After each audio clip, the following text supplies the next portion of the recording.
Yeah, but I'm kind of teetering on 5 stars or 1 star.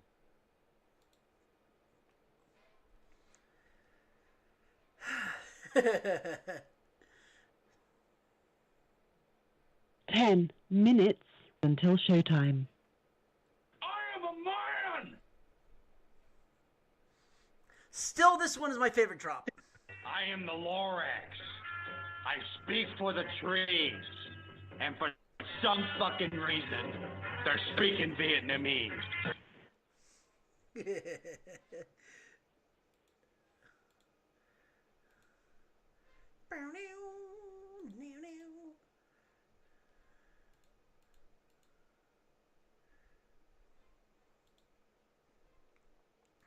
Some bone raise the flag.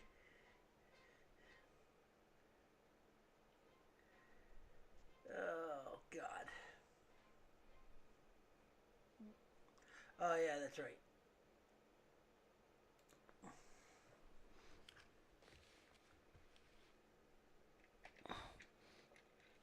9 minutes until showtime.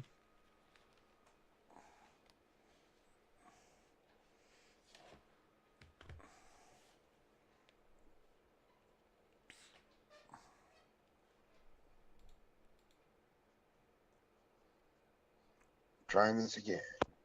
All right.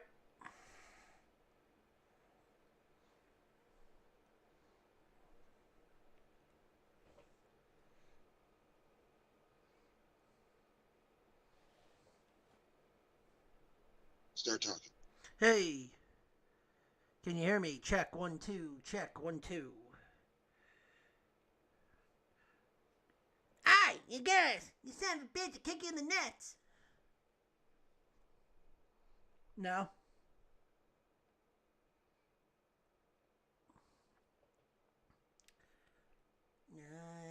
Nah. 8 minutes until showtime. Oh, shut the fuck up, Brenda.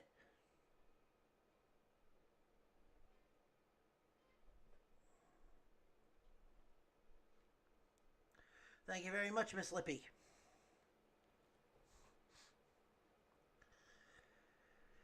Oh, fucking A.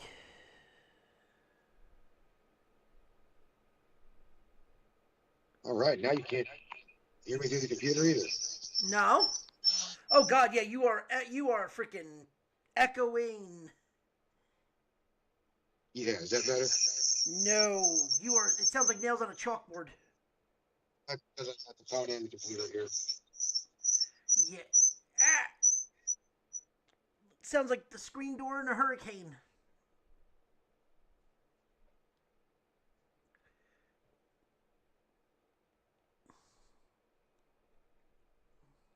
Seven minutes until showtime. I think Raider Dave. You know what? Raider Dave's in prison. He's trying to break Vinny out. There you go.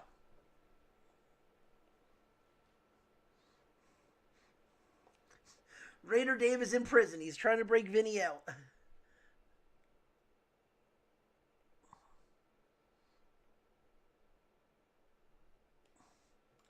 That's hilarious, that fucking total.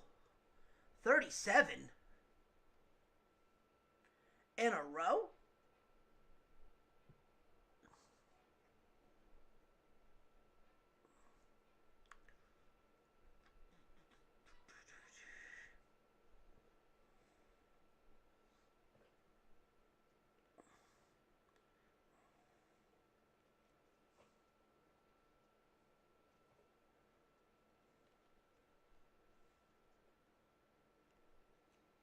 Mm-hmm. 6 minutes until showtime. Thank you.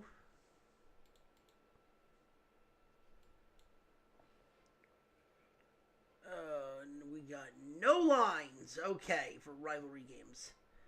We won't get shit till tomorrow. Okay. Okay. Okay. Listen here, you son of a bitch.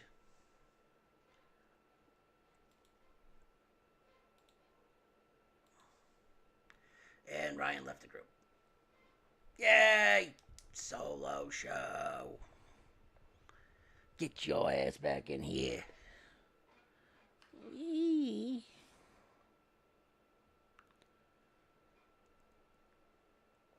No.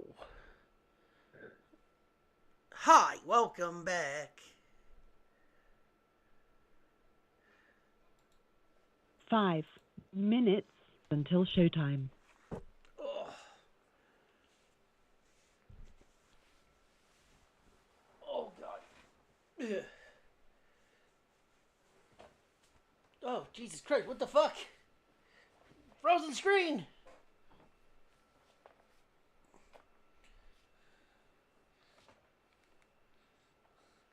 Oh God!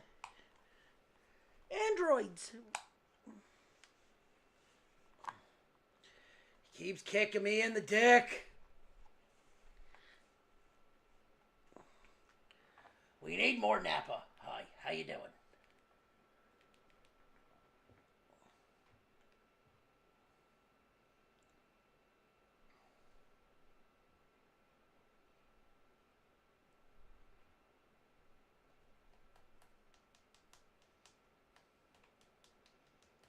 Four minutes until showtime.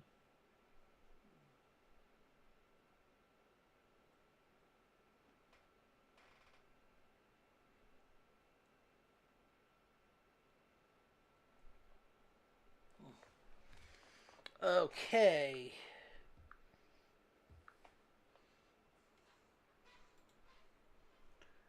Right, you still hear me or no?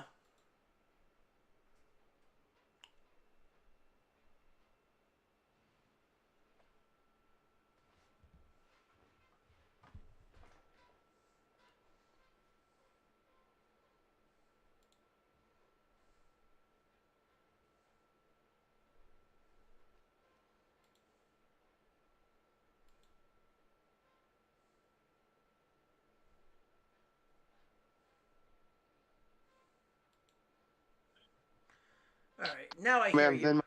3 minutes until showtime. So I have no fucking clue what's going on here. Alright, so Vinny's in jail. Trying to break. All right, Raider Dave's in jail trying to break Vinny out. He got implicated in Vinny's murder. There you go. The story.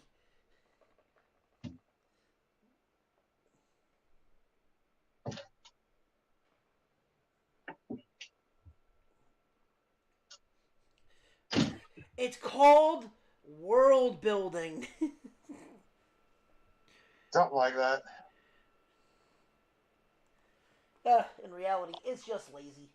Who booked this shit? I've decided to go back and rewatch a 90s classic. Oh, yeah? Yeah. You ready? Yeah. What was it? Family Matters. Oh, great fucking 2 show. minutes until showtime. You know, like you get like 6 episodes into season 1 before they ever bring in Steve. Oh, I know. And like, I was rewatching it, and his first appearance, and he grabbed the garbage bags upside down and dumped them. And did I do that? And I'm just like, at that minute, a star was fucking born. And is it weird that he's literally our entire childhood? Because that motherfucker's Sonic.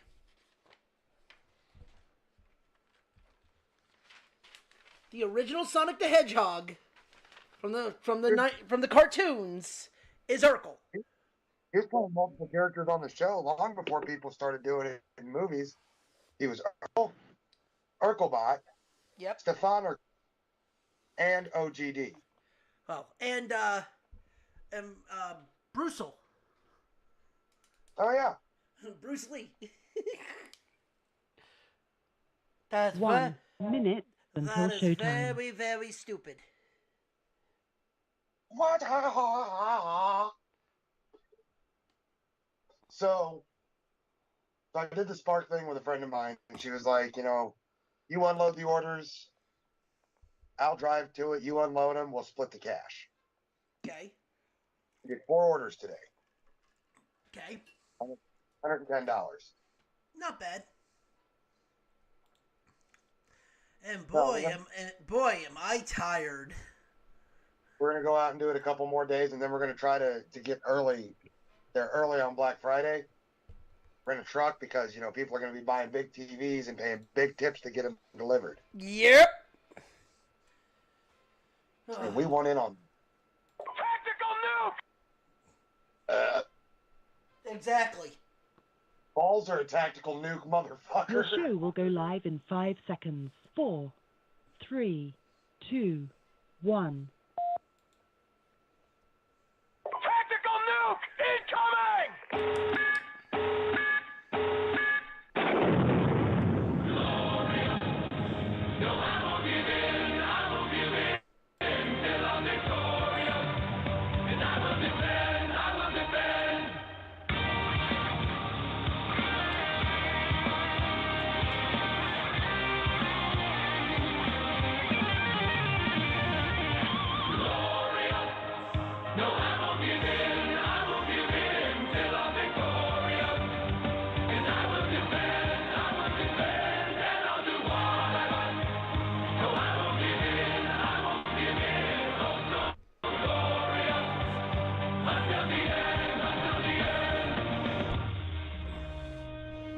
I am a man! That's right, ladies and gentlemen. Welcome to another episode of The Betting Window on the Nerdport Network. I am your host, F. and Ronnie, and this network scored highly on the Pepsi Challenge. With me, as always, Captain Stuncock himself, Ron R. the Hooligan. oh, it makes as much sense as the P. Diddy cologne commercial. Oof. That's Yeah. actually, no, that's a thing. He had a cologne. I know he did. It was Sean John. No. It was, Unforgivable, it was called. Oh, yeah. His second one. Yeah. Yeah. Powerful. Elegance. Patient. No, you are not, good sir. You fucking suck, sir. It is just baby oil in a bottle that you sold for $80. Oh, but yes, welcome to the Betting Window. On the Nerdport Network, if this is your first time here, we are get fucked. Yeah, we are a variety podcast where we dive into the good, the bad, and the what the fuck was that in the wide world of sports and sports betting. Don't forget our fucking most awesome accomplishment. We are a top 10 hockey podcast, And we don't talk hockey. but we do chirp like a couple of fucking Canadians. Oh yeah, don't you know? Hey there, bud. Hey there, bud, go fuck yourself. Because, you know, everyone that reads this podcast just goes, Yeah, but I'm kind of teetering on 5 stars or 1 star. no in between. It's either really good, you love it, or fuck you guys, I'm going home. Oh, man. Since old Zombie Master isn't here tonight, if anybody's got an axe to grind, we might take that call. Oh, God. We don't have enough time as Jet fans. We don't have enough time when it comes to axe to grinds. I don't know, man. I mean, we had that fella who tried to call in last week. Yeah. But also, too, ladies and gentlemen, if you also like to hear us live, we are on Twitch, YouTube, and Kick. Links are in on our Twitter page at the Nerdport Network. Where do we begin? In hell. I mean, we're already here. I mean, we can start with breaking news. Let's start with breaking news. They have announced that Chris Sale and Scooble are the Cy Young winners. Congratulations, motherfucker. Well, Scooble we knew. Scooble, everyone kind of figured he was the best in the fucking AL with the Tigers. Right. Other than that, what is it? Murphy, the manager for the Brewers, won NL Manager of the Year. Right now, it's everyone's set in place while we wait for Juan Soto. Juan Soto. Juan Soto.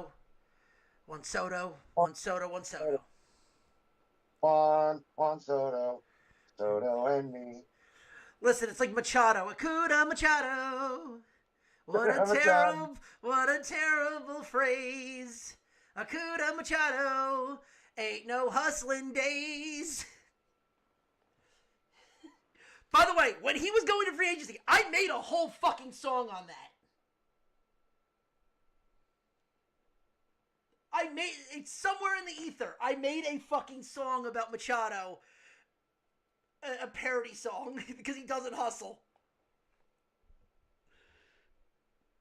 It's a little bit scary how good it is.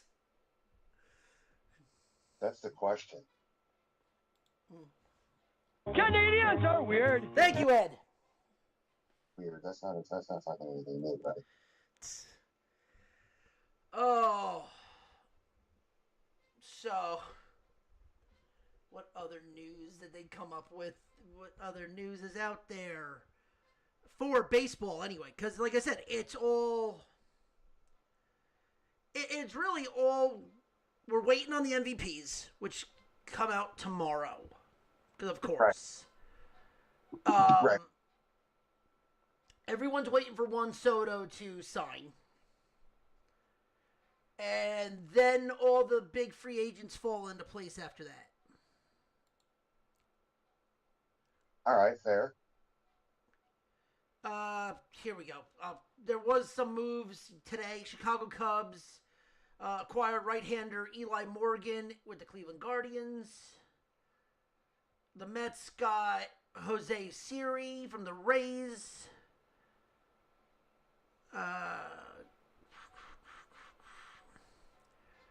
Royals signed Waka to a 3-year deal. Oh, they signed Michael Wacha? Yeah, to a 3-year extension.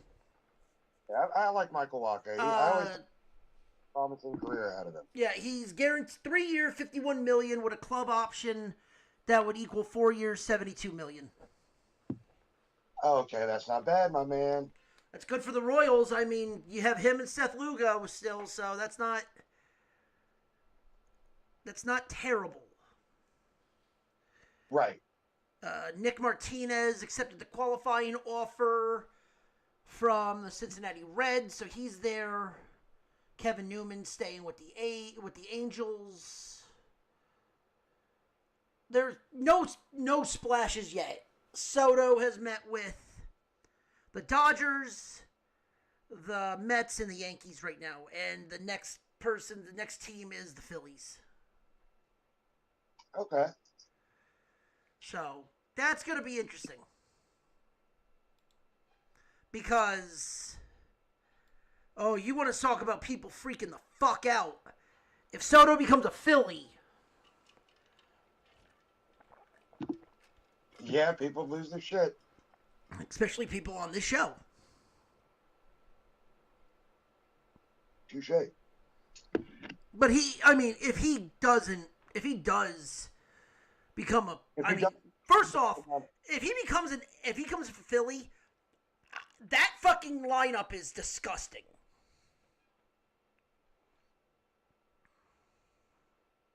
Well, and you know me, you can't blame the guy for doing what's fiscally best for him. But then that also comes into question, then the question starts turning into, do we need a salary cap?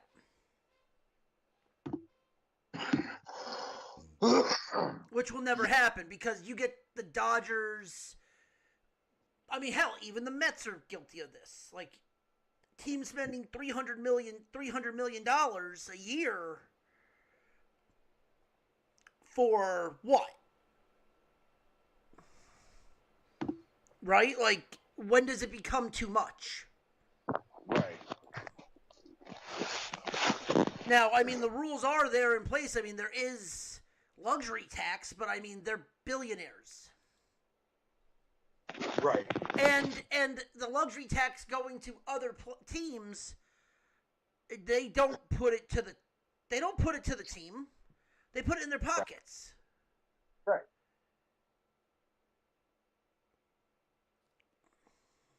It's weird because also baseball is one of the few sports that you still is not national. You have local TV deals. Right. Like for Chicago, Pix 11. New York, SNY, Yes Network. Like, oh God, Philly, I forget what Philly's was, but, I mean, let's face it, the most popular ones were Pix for Chicago and SNY and Yankee and MSG. Yeah. Like, you're dealing with local things, so there's more money there than there, because they're never going to go national because they lose a shit ton of money. Right. And also, 162 games, it's a pretty penny.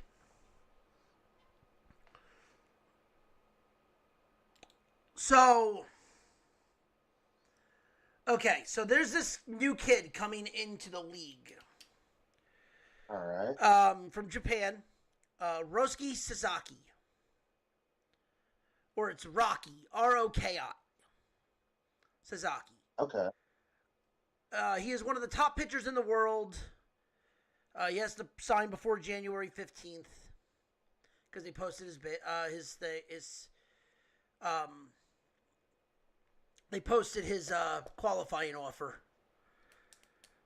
It looks like the team, obviously, I hate this. The team that's the favorite right now is the Dodgers. Oh, really? To get him because think about it. It's the same thing with why Yamamoto and what's his name went there? Shohei. Yeah.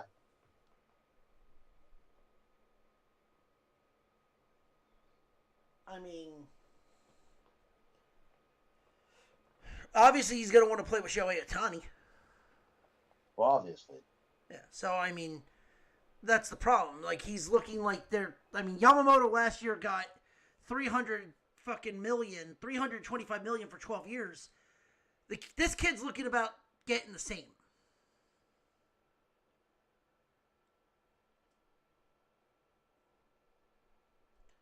I don't know. I think Manfred kind of needs to do something about that. Like, make it more even for other teams to try to get in. Like, I get he wants to go. He shouldn't really have to go through free agency. He should really have to go through the draft. Yeah.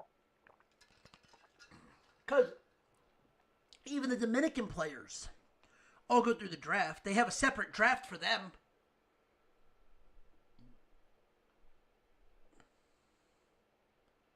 What? Hell, I would almost rather see him go to Seattle. Right. Okay.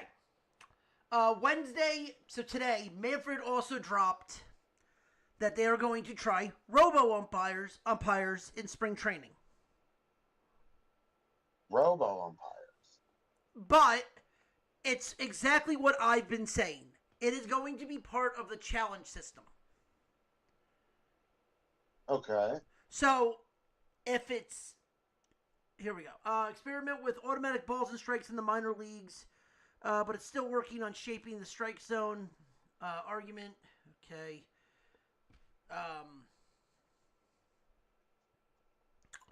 13 ballparks will host 19 teams.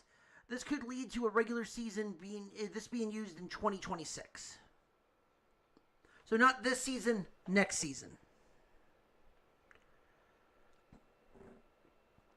I don't mind this if they can get it like I said, if they can get it like how tennis gets it, this will work perfectly. Right. The question is, though, and they haven't ironed this out yet, how many challenges do you get? That's a good question. Is it one per inning? Is it one per batter? Does it really matter at that point? Well, if it's one per batter, it does. Because if it ends up being something that's like strike three, yeah, it does. Like, it actually does mean a lot more than you would think. The one cool thing, too, is it gets the bat, too.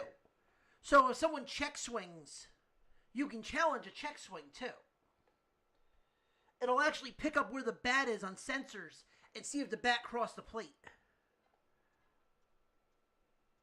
Interesting. Yeah.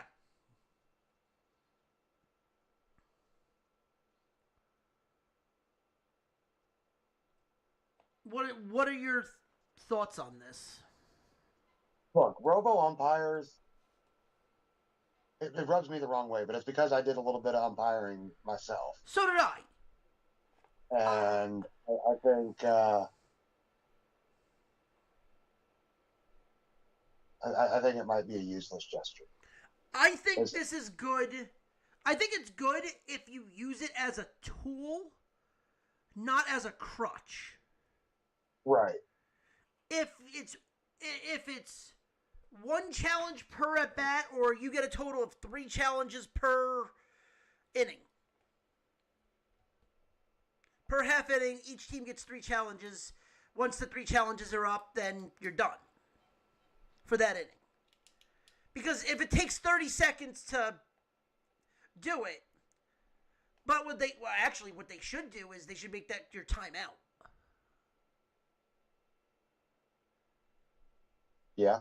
For the batter, that should be your timeout, or for the pitcher, that should be your timeout. Like, if you don't get it, you can't step off again. For the batter, for the pitcher, you get one. You get one more.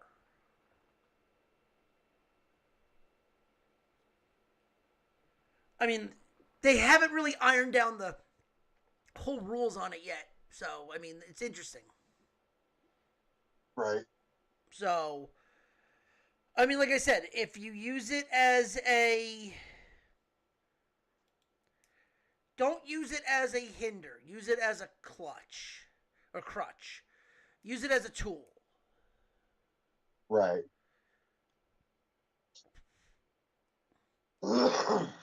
And that would be the best thing I could see them doing.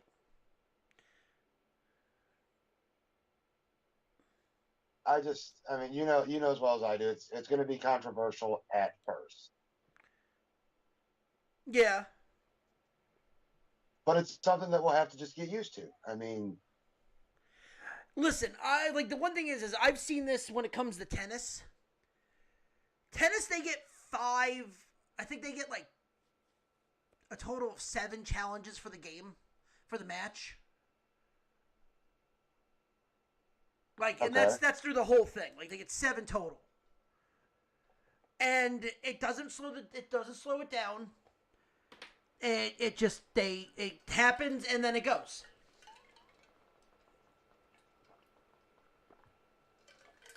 And then while that's going, the clock is still moving. So once that finishes up, you have to be ready to go. So it doesn't Right. slow the pace of play. right. Which, like I said, I'm perfectly fine with.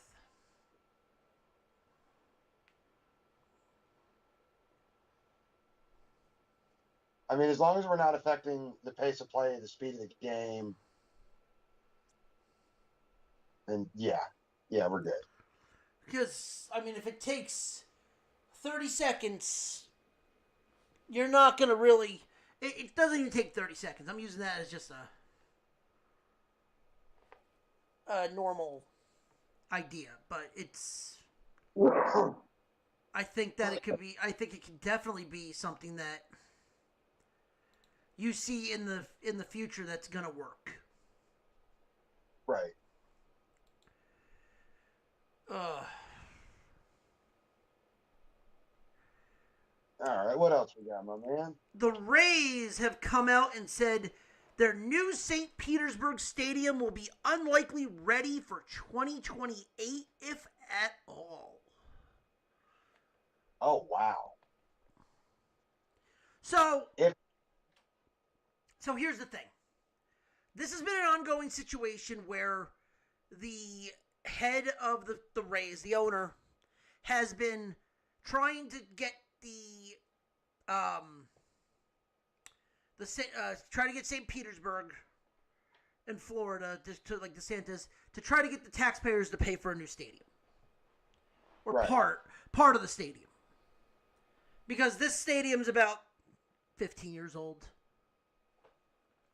And it shows it. Like, they haven't really redone the turf. I mean, it's known for people getting injured. Like, really known. Like, Judge gets hurt every fucking year on that. Because it's like fucking concrete. It's like the old fucking AstroTurf back in the day, where it was just carpet. Grass carpet. Yeah. So right now they're going to be playing in the Yankee Stadium, minor league stadium, which is like a mile away.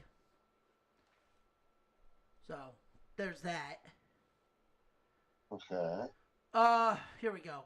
Ray's top executive said in a letter to the county commissioner that the team has already spent $50 million in early work on a new $1.3 billion ballpark that cannot proceed further because of delay in approval of bonds and public sharing of the cost. So like I said, they're trying to get the taxpayers to flip some of the some of the cost. Right. As we have made very clear at every step of the progress that a 2029 ballpark delivery would result in significant higher cost that we would not be able to absorb alone, the letter added.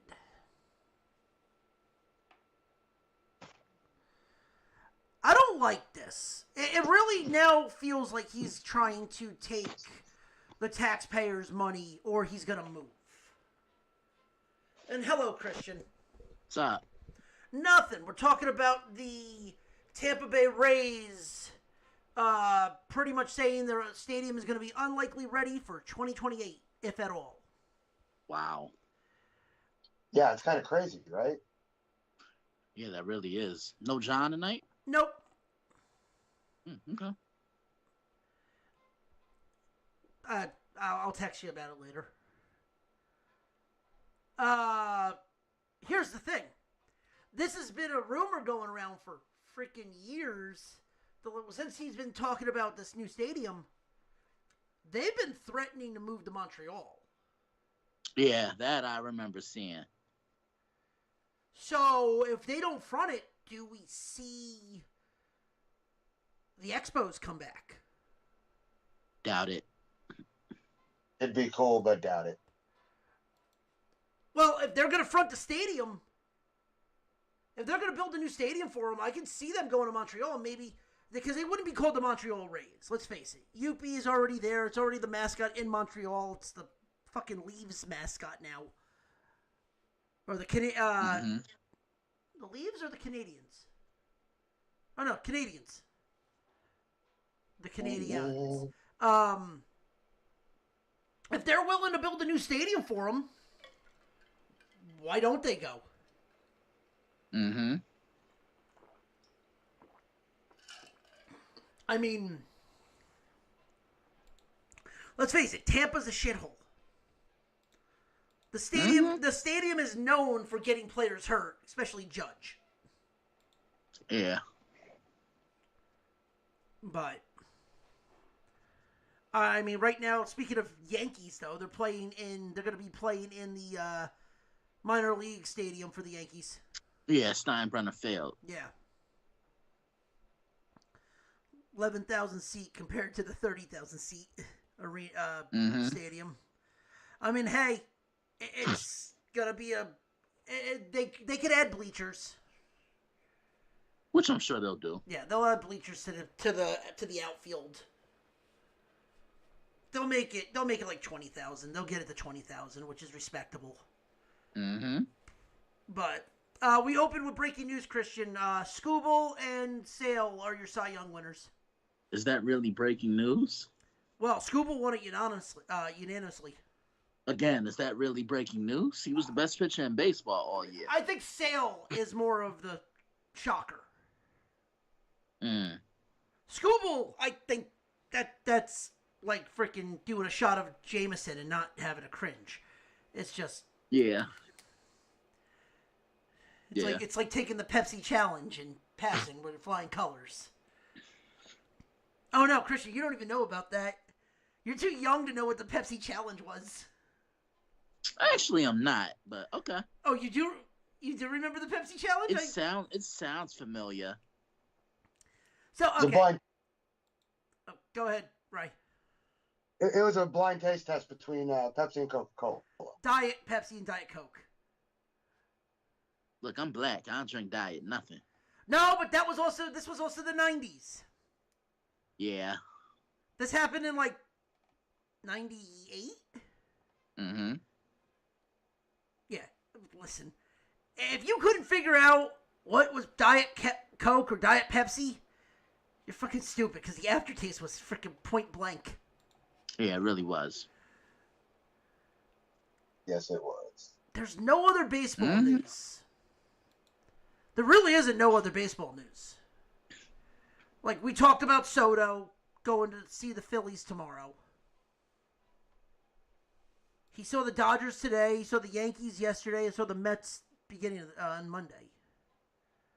Mm-hmm. We should have something within 2 weeks of when he's going to figure out what he's going to do. Yeah. Let's face it, Christian, we both know this. Could be the Mets, could be the Yankees, just not the fucking Phillies. Or the Dodgers. Or the Dodgers. I don't think he goes to the Dodgers. No, he's not going to want to go out to the West Coast. Because he's already been out there. Yeah. He doesn't seem like he likes it out on the West Coast. Yeah. Oh, that just sucks.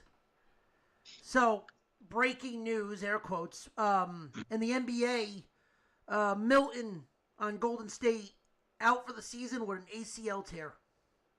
Wow. That sucks.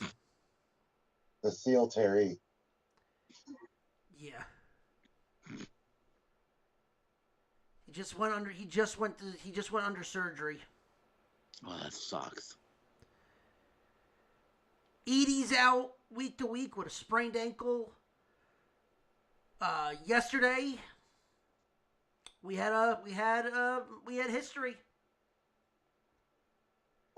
Brian Westbrook, first player to record 200 triple doubles. Okay, Russ. I don't think that's ever going to get touched. Nah. If anything, he punched his ticket to the Hall of Fame yesterday. Yeah, he's the first player to ever record 200 triple doubles. That's insane. And it's not even the hard part about that for him is the rebounds. Mm-hmm. To consistently get 10 rebounds a game when you're a point guard or shooting guard. Yeah. I mean, he's played the one most of the time, but that's the thing. Never happened. Think about all the great players within the last 50 years. No one's gotten 200 triple doubles. I mean, that's crazy. That's crazy, yeah. Oh, hey, Christian, our favorite flubber man still on the sidelines with a hurt ego. Eating them beignets. Ooh, Zion? Yep. Fat motherfucker. Can we call him a bust? Can we officially I've call been him... calling him a bust. Okay, good. Because I'm like, everyone's saying he's not a bust. He's not a bust. I'm like, can we just call him a bust? Mm-hmm. Because everyone's like, oh, he's this, he's this. He hasn't been the same since he tore his freaking shoe in the North Carolina game. Mm-hmm. He has not been the same since then. I even saw somebody say, he literally, his prime was at Duke. Yeah. I agree with that. Yeah. Ryan, what's your thoughts on that? Actually, I don't have any on this one. I haven't heard about this story, so. So, yeah, Zion Williamson, beginning of the year, during preseason, had a knee injury. Now, the problem is this man's weight fluctuates like protein shakes. Okay. For 1 minute, he could be ripped and fucking jacked. The next minute, he could look like Sloth. Got it. And he can never stay healthy. The man finds himself on and off the court like it's insane. Like, and he's young. He's only been in the league he's still on his rookie deal, right? I think so. So 5 years. He's not even been in the league longer than 5 years. Oh shit. And he's played and I don't think he's played a full season. No, he hasn't. Actually, I don't want to be quoted on that. Let me go look that one up. I know he missed the first year with a freaking blown out freaking knee.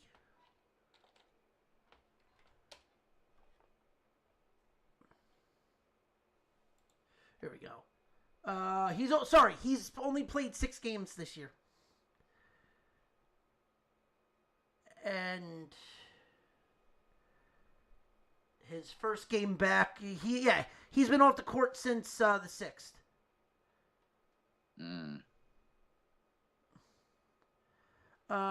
Here we go. Games. Yeah, here you go. First year, rookie year, 24 games. Second year, 61. Okay, we'll give him a full season for that. Because that's usually, with load management, that's about like 75 games is usually about right. Was out the entire year for 2022, 29, 70, and 6. For 5 years, he's only played in 190 games.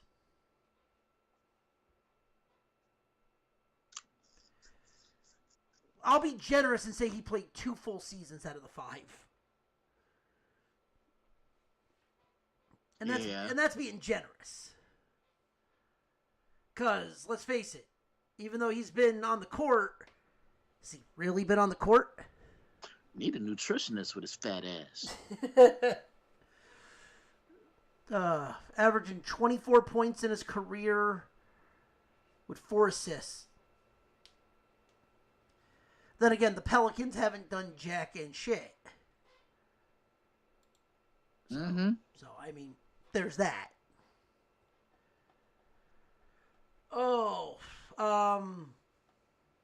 The Cleveland Cavaliers suffered their first loss last night to the Celtics. They are 15-1, about to go 16-1, because they're, speaking of the Pelicans, they're up 22 or 28 on the Pelicans.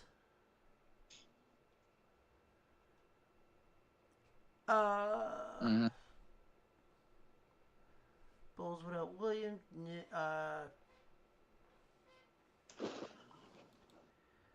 What the hell? ESPN to show Disney animated alt cast of Nick Spurs on Christmas. What the fuck?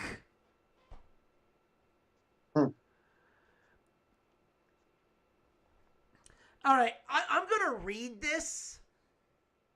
This is today. They announced this today. From the AP Press. Mickey Mouse and many Disney iconic characters will be a part of the first ever animated alt cast on Christmas Day. Disney and ESPN announced Wednesday, December 25th, between San Antonio and the Knicks on ESPN2, Disney Plus, and ESPN as Dunk the Halls.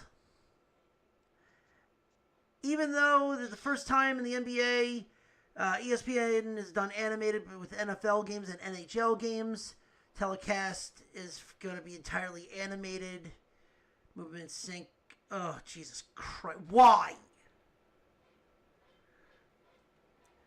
All right, here's a question for you. Are you going to check it out?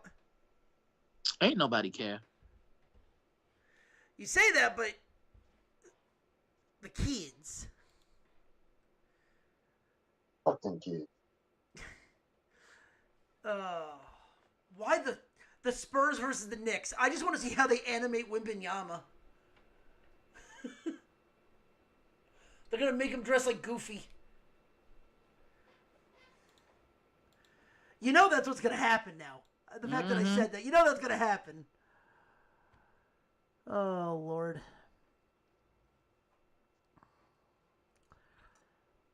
There's no other really news in freaking F1 starts next week for Vegas. College football, there was some big news. Let me see if there's anything in college basketball first. That's interesting. Christian, today, Cam Jones got his first triple-double for Marquette since Dwayne Wade.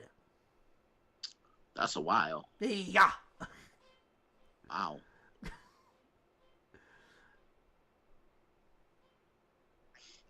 Yeah, since Wade, that I've never thought that was a thing. Like that's that. Yeah, like you said, that's a fucking while. Mm-hmm. I mean, college basketball is underway. There's no real. I mean, there's nothing really big in college basketball yet because we're still early. Exactly. College football, on the other hand, where do we begin with the news?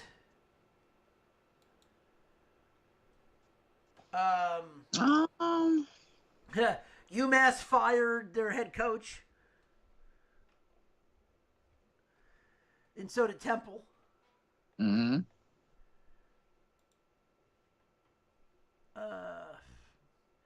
I mean, Kansas. Rod, did you watch the Kansas game? I did not. Kansas has overturned the apple cart, beaten BYU with an undefeated for them not getting an undefeated season, which now has Boise State in the top 4. I can't tell you guys. Taylor Swift is currently working on the Jayhawker Stadium.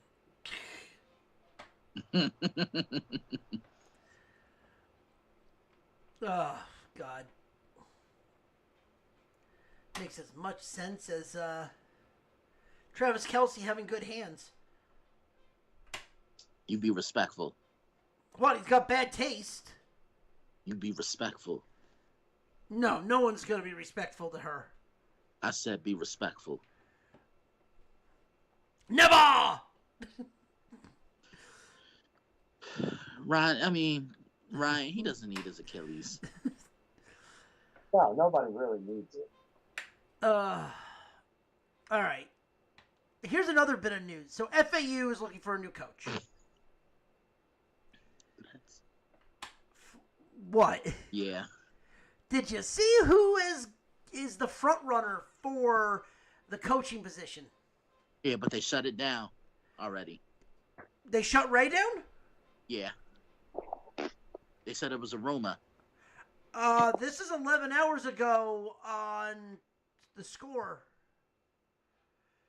Ray Lewis emerges as a candidate for the coaching vacancy. I mean, you're seeing a lot of former players now become a head coach, and I think more at the college level, Deion kind of opened that door. Yeah. Yeah, Deion definitely opened that door for sure. And then, I mean, in the NFL, you're seeing a lot of former players now that are head coaches. D'Amico Ryans, he played for Houston. Yeah. And now look at him. He's the guy. Dan Campbell, he played for He Detroit. played for the Lions, and Yeah. you know he knows his way around the NFL, which is why I think his players can relate to him so much. Who's another one? I mean, Jim Harbaugh. You know, he's done it at both levels. When he was coaching, Mike Vrabel, Gerard Mayo. So, yeah, there's a lot right now. Yeah. No, I think it's great. Cause that's what you like. That's what you like to see. Yeah. You like. I think if you got like Ed Reed to freaking go and do this, be like a defensive coordinator for fucking Miami, that would be. Well, disgusting. remember he was a head coach, but the deal got terminated. Yeah. Oh yeah. I mean, it sucks, but it's great too. Yeah, and think about it. When you're retired from the sport, are you really ever away from it? No, you're not. You're either an analyst or you're trying to find a way back in. Or you're working in a front office. Yeah. Like, that's the thing. I'm surprised you don't see a lot of players going to be scouts. Yeah. Because they know what they want to see. They know what it is. Yeah, that's true. But you don't see a lot of former players becoming scouts.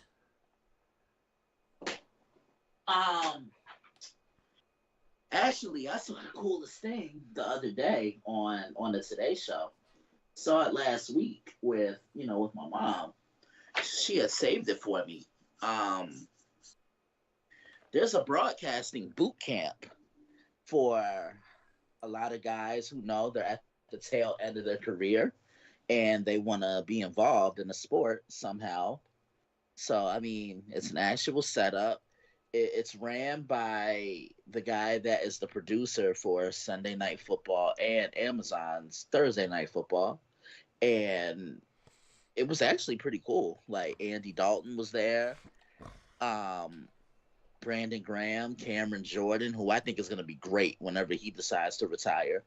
No, it was really cool. I'm going to see if I can find the clip on YouTube so you can check it out. Yeah, that would be cool. Did they really put this in the game? They put Saquon's hurdle in in fucking Madden. Yeah, I saw that. Why? But they... So... They dropped the top 25 players for the NFL Hall of Fame. Okay, you want to talk about it real quick? Yep. All right, let me hear it. I'm going to start from the bottom up. Darryl Woodson. And then you just want me to say yes or no? Yep, we'll go with yes or no, and then when we're done, we'll talk about the ones that caught our eye. So Darren Woodson. I mean, he was pretty good in the 90s. He was a rangy defensive back that could do a little bit of everything. He's borderline to me. Yeah, I don't think he's gonna make the cut going in. Rye, what do you think? I don't think he's gonna make the cut now. No. Steve Winooski? Guard. Mike Wazowski. Nah, I don't think he makes it. No. Richmond Webb, O-tackle. No, I don't think he makes it either. Ricky Waters, I guess is how you pronounce it. There's two teams. Yeah, Ricky Waters. Look, he's one of the best running backs in the 90s that you never heard of. I mean, he was powerful. He was Ricky Williams before Ricky Williams came into the league. Right. Does he get in? I say no again. Right?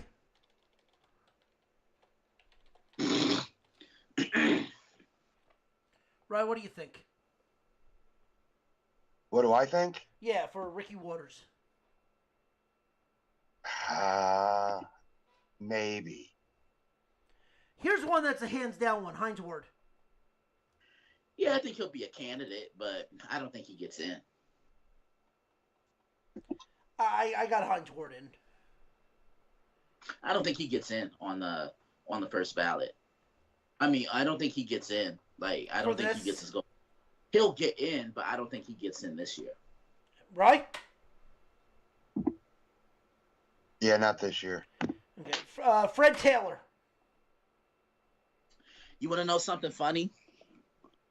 When I met him, you guys saw that picture, right? Yeah. When I met him, we talked for about 15 minutes. And I just said to him, I'm like, let me tell you something. You a Hall of Famer in my eyes. And he's like, man, I appreciate those words, brother. I'm like, nah, I mean it. I'm not just saying that. You were one of the most special backs that I ever saw. I'm going to say yes. Because he's been waiting for a while. Yeah, I mean, I can see that. He's how many years he been waiting now? Oh, I have no idea.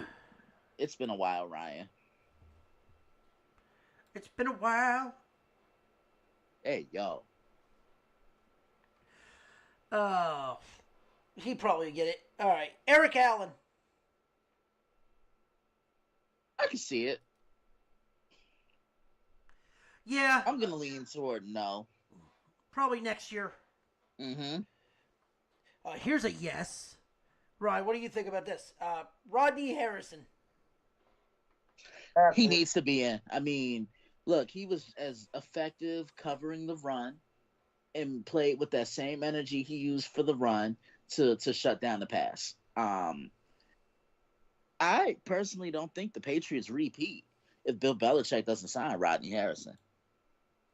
I mean, one of the harder hitting players of his generation. Yeah, it's time. He needs his flowers. Rodney's been good. Rodney was good for a while, and he's an absolutely great analyst. Yeah. Ryan, what do you think? Rodney Harrison? Yeah. Yeah. Well, it's hope. What? Yes. Yeah. We'll find out. Like, cause they just knocked it down. They narrow it down to 15 in next month. Yeah. So, the next is guard Jari Evans. Jari Evans. He'll get in, but not this year. Yeah, no. Here's a yes with a fucking bullet. Reggie Wayne. Who? Reggie. Yeah, he needs to be in. I mean, from here on out, these guys, there's a compelling argument for the rest of these guys. They should be in the fucking hall. Yeah, I mean, look, Reggie was a top 3 wide receiver at one time. And he was just as important to those Colts offenses as Marvin Harrison was. Then when Marvin Harrison retired, Reggie became the guy. Yeah. Brian, I mean, you're out there. You know the Colts. You've seen the Colts. Yeah, I've seen the Colts. What's your thoughts on Reggie? Maybe. I can see him getting in. Next is Antoine Bolden. No, I don't think he gets in. He was good, but that's just it. He was just okay to me. I'm looking at his numbers right here, and like, don't get me wrong, he came in that rookie year. I remember his first game with the Arizona Cardinals, had over 200 yards receiving in his very first game. Man, he had 1, 2, 3, 4, 5, 6, 7 1,000-yard seasons. But I just look at the era that he played in. You know what I'm saying? Like, he played in an era where Antonio Brown was coming up. Calvin Johnson was still Calvin Johnson. Andre Johnson was around, and he just went into the Hall of Fame.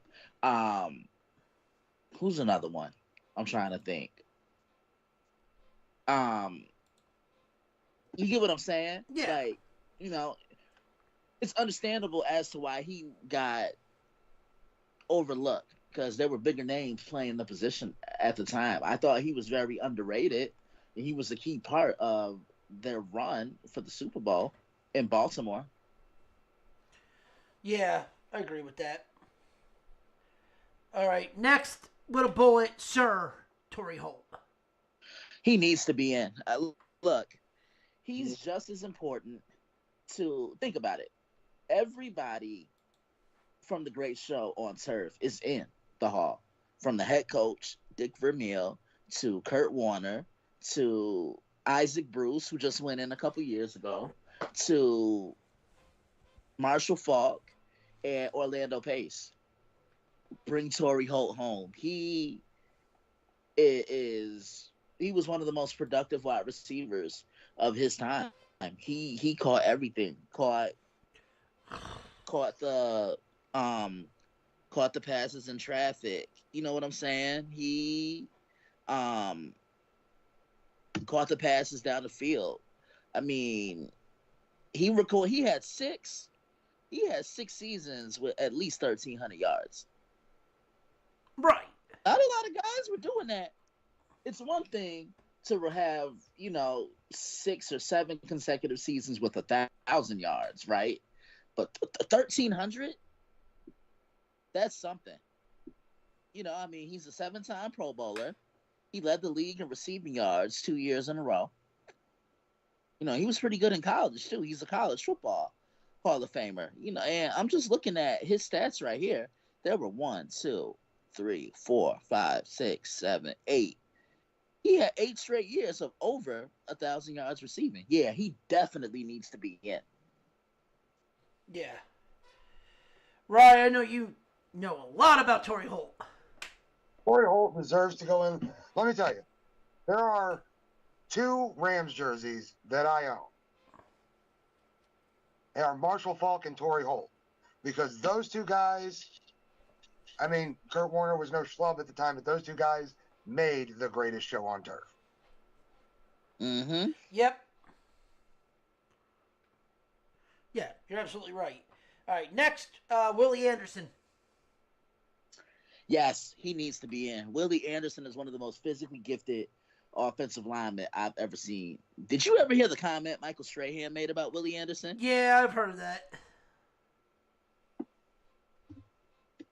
Nah, Willie Anderson needs to be in. Willie is, one of the more polarizing offensive linemen of this time. He was a 4-time Pro Bowler, a 3-time All-Pro selection, and just never gave up sacks. 2006, he gave up 11 quarterback pressures. Right. Yeah, no, you're absolutely right. Ryan, what's your thoughts on that? Right. Yeah. Thoughts on Willie Anderson? I'm thinking. I'm thinking. Oh. Um,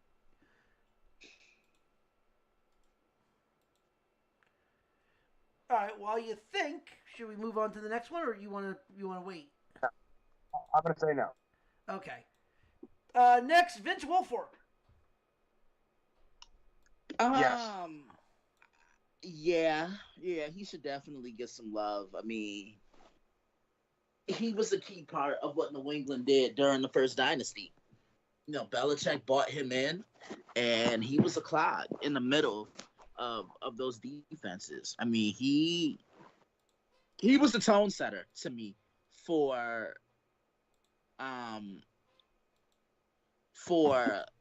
the New England front seven. He did a little bit of everything. Stopped the run, got after the pass. You know what I'm saying? Yeah. He's one of the best defensive tackles I've ever seen. Not necessarily a guy that got after the quarterback, because his job was to stop the run. And that's the thing. When you play for New England, if you had a certain strength to your skill set, the Patriots catered to that. Oh, yeah, definitely.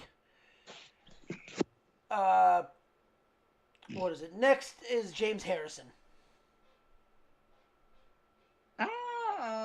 Linebacker. I don't think so. Not yet. I don't think so either. We'll just run through this one. Guard and tackle, Marshall Yanda. No, but No, he will get in. He will get in. Number one ballot with a bullet, Antonio Gates. Should have been in last year I agree on the with first that. ballot. I mean, he is the all-time leading. He has the most touchdowns ever for a tight end. Yeah. Like Antonio Gates was the first receiving tight end in a run-dominant era of the NFL. Yeah. When he first came into the league, the running game was really dominating the National Football League. Well, he was the Right, greatest. but- He was the greatest zone killer that you could ever see. Because he was. I mean, that basketball, as a basketball player, he literally just sat in the middle of the zone, boxed you out, and they got it to him. Yeah, and remember, he got that from Tony Gonzalez. Yeah, he wasn't the best route runner. He was slow. Like, that's the No, funny thing. he wasn't, but he just knew how to pick his spots. You couldn't play Gates. You could not play Gates zone. But that was the problem. Everyone at that time played zone. Exactly. The only team that really played man-to-man were the Jets around that time, and that was only because they had Revis. Mm-hmm. So, Ryan, what's your thoughts? Yeah, I'm with Christian. You should have been last year. Yep. Speaking of Look, that, he got the Strahan and DeMarcus Ware treatment because you can't talk sacks and best defensive players of the 90s without mentioning Michael Strahan. no, you're absolutely right. Like and Could say, you can't mention pass rushers in the 2000s without mentioning DeMarcus Ware. I Like mean, Strahan is 5th all time on the sacks list, and I think DeMarcus is like 8th or 9th. yeah. Another player in the 90s that you couldn't say anything about, Terrell Suggs. I'm gonna say yes, because once Ray passed the keys to him, it became his defense, and I remember his defensive player of the year season in 2011. He was an absolute menace. Did it in the run, did it against the pass. He got home every chance he got, and I think he's in the top 10 on the sacks list. Here's the thing. He did not lose a step when Rex and Bart and all them left. Baltimore. Yeah, when they left Baltimore. Like, when they left, he didn't miss a beat. No. So that just shows how great the player is. Listen, Jonathan Ogden has a gold jacket. Ray Lewis has one. Ed Reed has one. Terrell Suggs needs one. Yeah. A guy that probably won't get it this year, Jared Allen. No. Kicker! And the reason Brady has all those Super Bowls, Adam Vinatieri. 100%. One of the Most best. clutch kicker in NFL history. Yep, one of the best kickers Yes. ever. Ever. Let's face it. If he didn't make those first 2 field goals, would people be sitting here talking about Brady being the greatest ever? No. Let me just say this, okay? You guys remember whenever the starting lineup shut down for those years, they lost their NFL contract to McFarland? Yes. McFarland introduced the sports picks. Yeah, I remember that. The first one I ever bought when I got back into those was Adam fucking Vinatieri. Mm-hmm.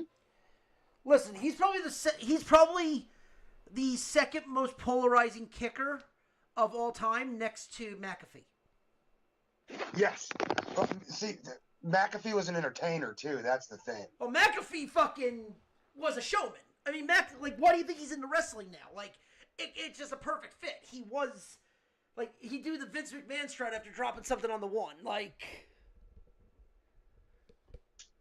McAfee was a showman, but, like, polarized. Like, he was just as big, but Adam Vinatieri, well, when you got there, it was pretty much game over.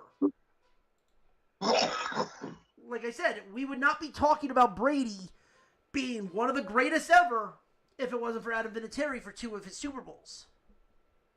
I have been saying that for years. Oh, so have I. Yeah. I still personally think Joe Montana's the best ever. Look, I argue this with people constantly because they like to quote Brady. Well, he's got more rings than anybody. He does. But it's not a okay, I will say this. And he does. He does. But he has only earned, and this is a hot take, Tom Brady's only earned 1 Super Bowl ring. He has. 28-3. Yep. He has only earned 1. Every other time it has been his defense. It has been the kicker. It has been, now he gets him in position, but he's not the person that wins the game for him. He has only won 1 Super Bowl. And let's face it, Vinatieri misses those 2 kicks and Seattle decides to run the ball. We're thinking Brady might be the biggest choke artist. Yeah. There has to be something said to when, oh, well, Montana got there and never lost. Oh, well, he had Jerry Rice. Okay, but he won the games. That's what people don't understand. It's like Montana won the games. When Steve Young got there, Steve Young won the games. Peyton Manning, God forbid. Do you remember the Colts' first, the 1 Super Bowl they won? Holy shit, that defense sucked. Yeah, but they got hot when it mattered. Exactly. But that defense was the drizzling dog shits. But guess what? Manning was the reason they won those games. Yeah. So, like, that's why you turn around. It's like, Marino, why do you think people say Marino's the greatest regular season quarterback of all time? Right. Because they couldn't get hot when it mattered the most. Right. That was the problem with Miami in the 90s. They ran into a fucking buzzsaw that was Denver and Green Bay. Like, not anyone's it sucks. All right, we got four more. Safety Earl Thomas. No. No. Not yet. Wide receiver Steve Smith Sr. Yeah, he needs to be in. I think they're holding him out because he's been an asshole. But I mean, he is an asshole, but no, he is. But Steve Smith Sr. definitely deserves a gold jacket. yep. Linebacker Luke Kuechly Absolutely. and quarterback Eli Manning. He's gonna get in eventually, but I don't think he's first ballot. Like, did he have a good career? Yeah, but he had Hall of Fame moments. Well, here's Not the a Hall thing: of Fame. is he really have a Hall of Fame career? He was 500. Not really. Not in my eyes. He had a 500 career, but what people know about Eli is the undefeated. He beat season. Brady twice. Beat Brady twice and beat them for having an undefeated season. Yeah. That alone is going to get him in. That alone is going to get him in. Yeah, I agree. I gave Dustin that Super Bowl patch.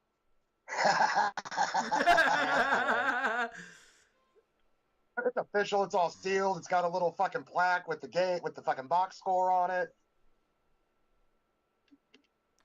And I was like, here you go. That way you can always remember whenever little Eli fucked your perfect season. Oh.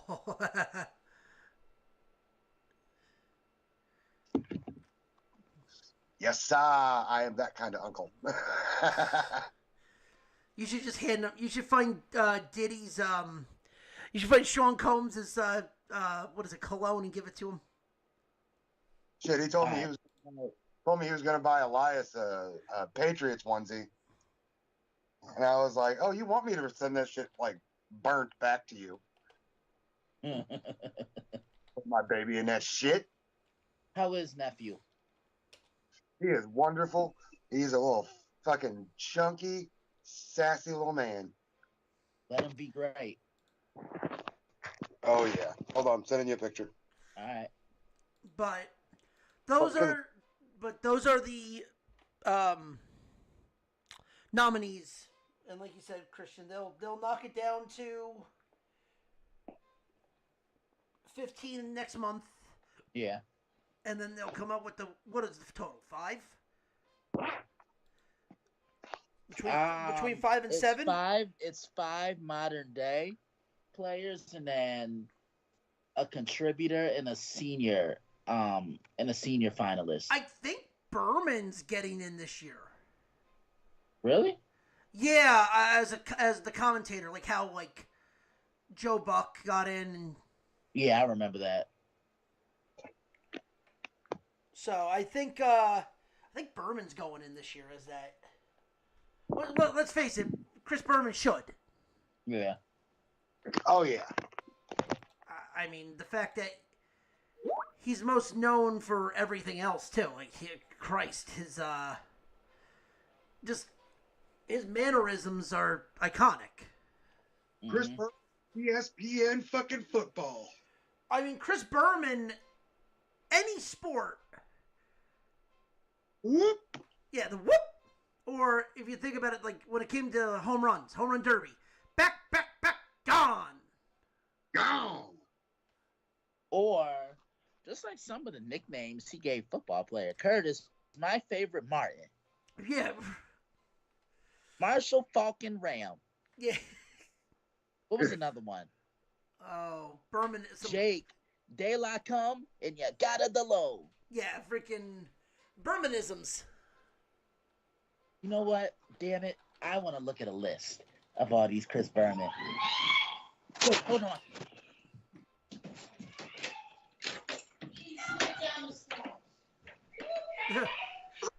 Okay. I have no idea what we just heard, but I want to hear more of it. Eric sleeping with the enemy.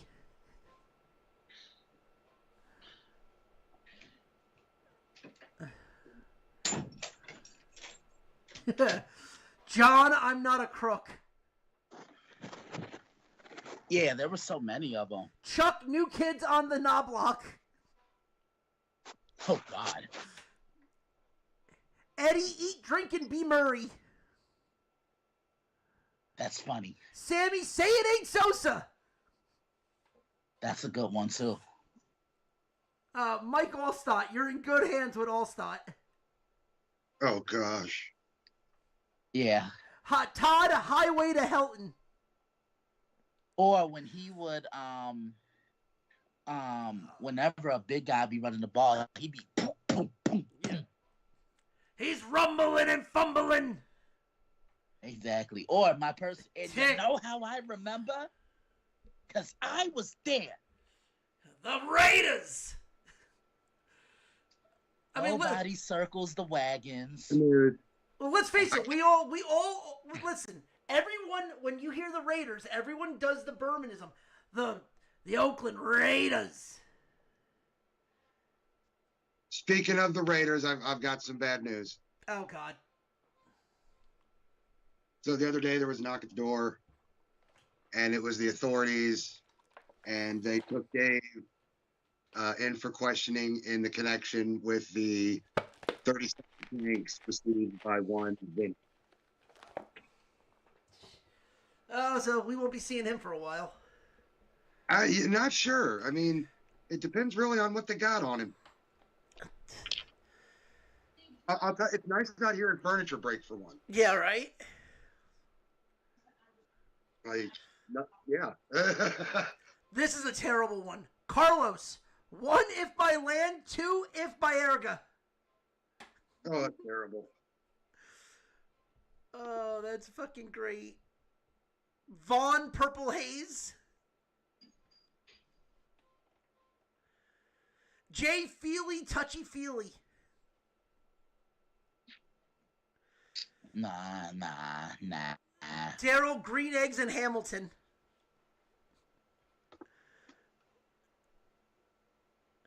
Ron Double Dribble. Ricky Running Waters. God damn it. That one's Car- so. Carlos Daylight come and Delgado go home. Jesus skip to Malou. Wow. Yeah, I'm literally looking at a full list. Dave Greenacres. That's a good one. I like that one. Bob's sister Christian. I don't think people will get that joke unless you know about Sister Christian. Sister Christian knows your Yep. time. Come. Julius Peppers and his Lonely Heart Club band. Mark Toss Salad. Fuck you. That's... Way to sneak in there, Berman. Yep. Rich Loose Cannon. That's a good one. Yeah. Sean moving on up Jefferson. All right, we get the point. Jerry Minute Rice. There's a ton of these. We could do an hour on this. Mm-hmm. Cliff Pink Floyd. Right. All right, let's get into college football. And boy, has there been some shuffling throughout the top 25. Starting with the teams that have been knocked out. K-State, Wazoo, Louisville, and LSU. Number 25, Illinois. Probably going to lose to 25 because they got to take on Rutgers next. And they're favored, which Rutgers hates being dogs. If you've already figured out who I'm picking. Number 24, UNLV. This makes sense because they're setting up for UNLV, Boise State with the rank games. Number 23, Mizzou. Fuck Mizzou, right in their fucking tiger assholes. And there it is. I mean, listen, you could be the Mizzou State Dolphins. Fuck them right in the balls. I mean, the gay dolphin. We both get hard. Number 22, Iowa State. And number 21 from the Big 12, Arizona State. That makes sense after they just beat K-State. Number 20, Tulane. Number 19, Army. It looks like Navy is completely DOA. It looks like we're going to get Army and Tulane for the American title. Number 18, South Carolina. Number 17, Clemson. They take on the Citadel. Number 16, Colorado. Christian, I have to say something about this. I think we're finally seeing Shedeur become the player that he's going to be in the NFL. Mm-hmm. He played a complete game against Utah. He played a complete game. Normally, I've noticed that like the last 2 weeks, he has kept his mouth shut. Mm-hmm. And he has been playing like he's going to be the number 1 pick in the draft.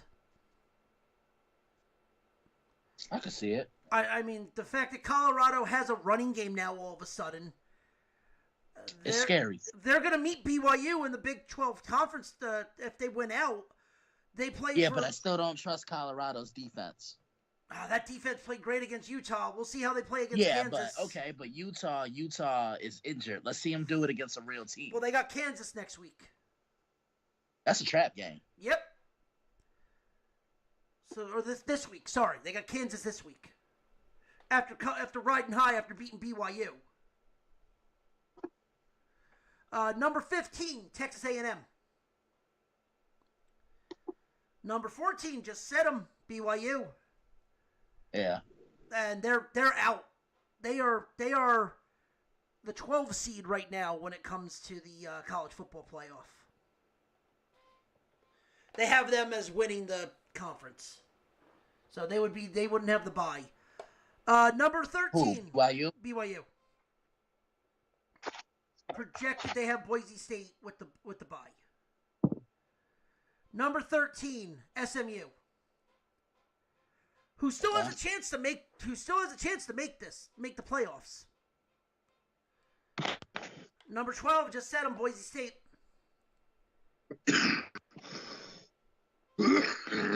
Number 11, Tennessee, Rocky Top. Yeah, that was a tough loss for them the other day. It really didn't hurt them though. They only dropped 4 spots. They're still within reach to get to the to get into this playoff. Yeah, but I think, when you punch them in the mouth, they fold. I agree with that. And they really couldn't get Dylan Sampson going. Yep. And number 10, Georgia. Honestly, that not only did that game save the Georgia Bulldogs season, I thought it was the best game they've played in the last month or so. Yeah. They were able to get a little running game going. The defense did what they did. Kirby coached a good game. But most importantly, it was Carson Beck and not turning the football over. Because he's had a problem with giving the ball away. And coming into the game, I even said, look, this isn't the defense you want to play. Because coming into this game, I said Tennessee have forced 9 turnovers in their last 4 games. But yeah, they just kind of let Carson manage things. Speaking of teams that are making their way through, Ole Miss, number 9. Not surprised. No, number 8. Kind of fraudulent on this one. Sorry, Ryan. I'm going to keep saying it. Miami's are frauds. At 9-1, they're frauds. Yeah, I'm not really sold on them. They had such a cupcake schedule compared to, they had what Clemson had 4 years ago. Suck my fucking cock. No. That's Dieter's job. God. Emotional damage. Please don't bring them out. Okay. What? Good. Play off the. Good. You're not bringing those 2 out. No, I'm not feeling that today. Thank God. No, I was saying Miami literally lost to Georgia Tech, but they have a cakewalk the next 2 games. They're gonna make the ACC title game, and they're gonna have to play SMU, who's on a hot streak right now. Number 7, Alabama. Yeah, they're going to be there when it's all said and done. I mean, the game they put together against LSU, I think, was the best they've looked all year long. I agree Jalen Milroe was in control. The receivers on the perimeter made plays, and defensively, that's the one thing I can say about Alabama. They're always going to be a strong defensive team, and Kalen DeBoer is going to continue to build with this program. So you ready for something creepy? What? Georgia and Alabama win out, and Texas loses 1 game. It's Georgia, Alabama for the SEC? Yep. Oh, beautiful. Number 6, biggest game for their season this year, Notre Dame. Yeah. They played well ever since the loss to Northern.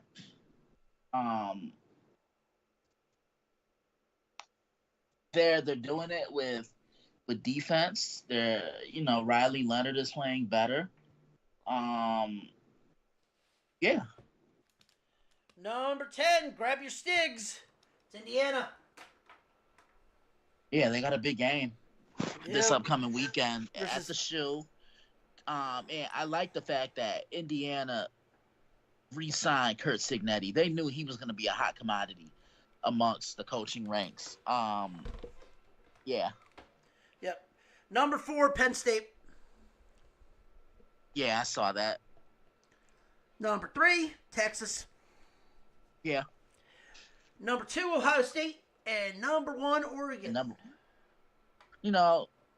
Oregon faced a little bit of a scare the other day. Going into Camp Randall, especially at night, isn't necessarily the easiest thing to do. But Oregon showed you that they can win those closely contested, low-scoring games. So this is going to be a team to watch in January.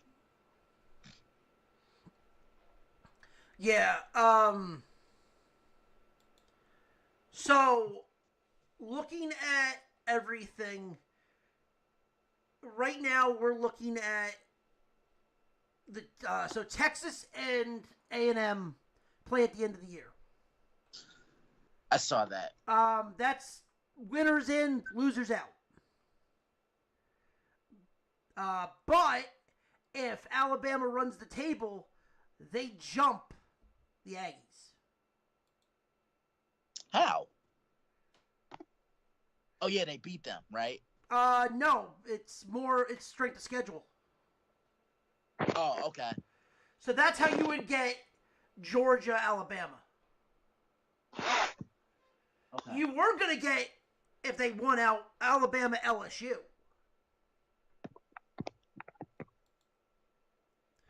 Because Georgia would jump Texas. Yeah. Actually, if Texas loses one more game, I don't see them making the playoffs. Period. Yeah, I don't either. I'm with you. Because they're not gonna make it. They would not have beaten any any team that would have been of in the top 25. They would not have beaten any team in the top 25. Which, that's crazy.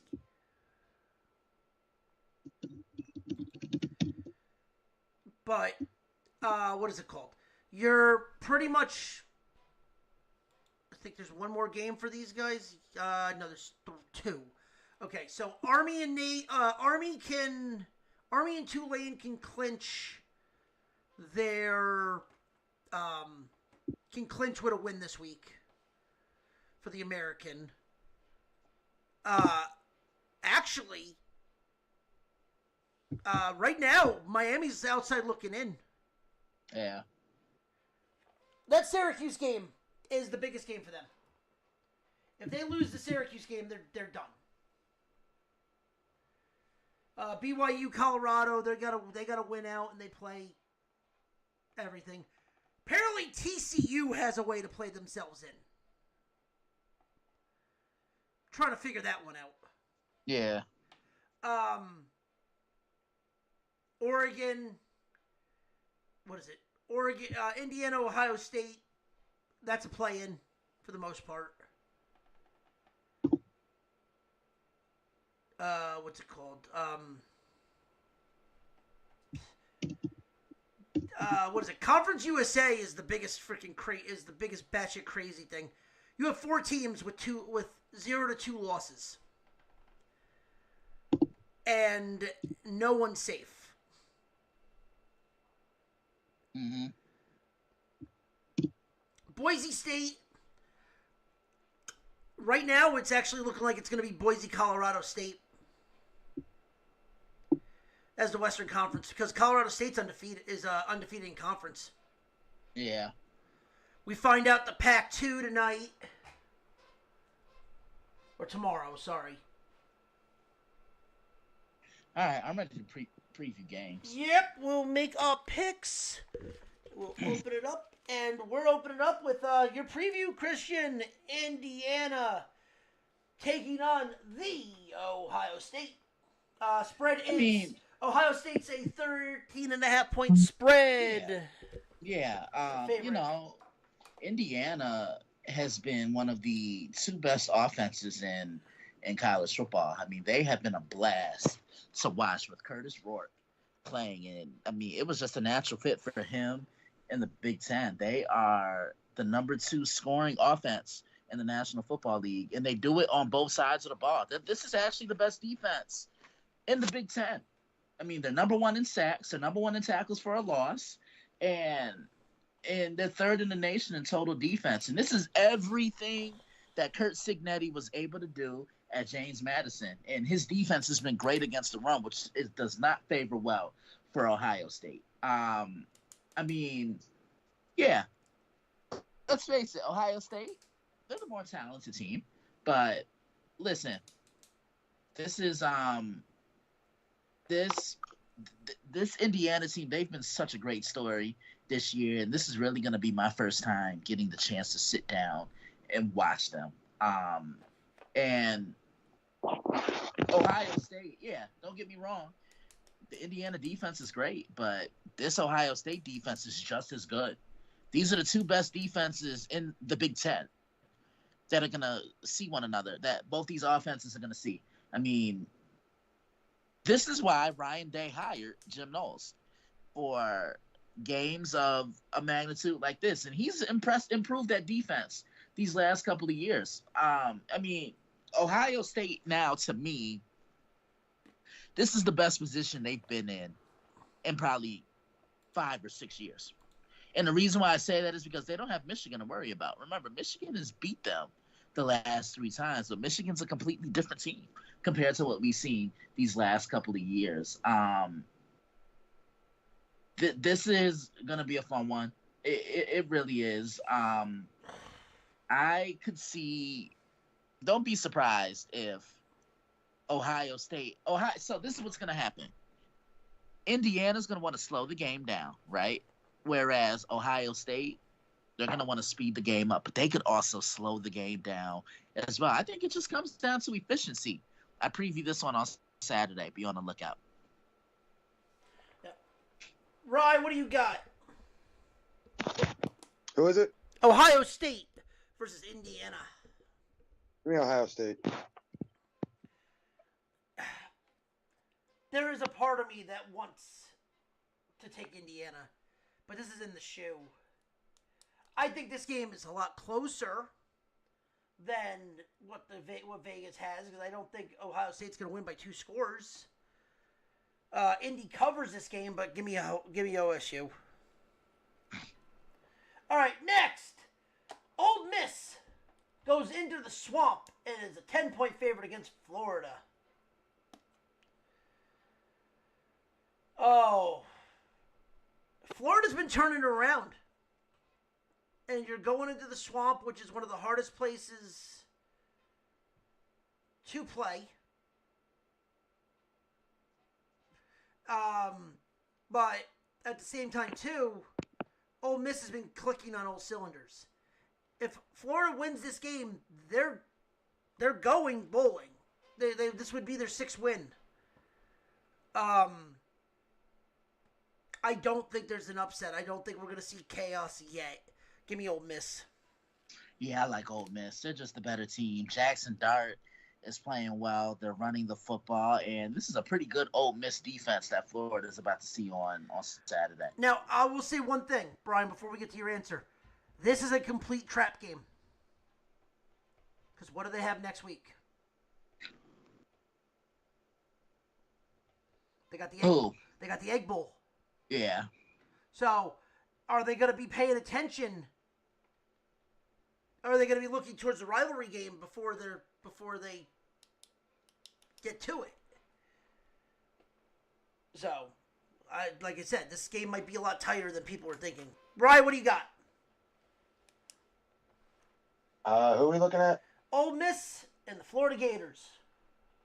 Oh, give me Ole Miss. The Gators ain't got him.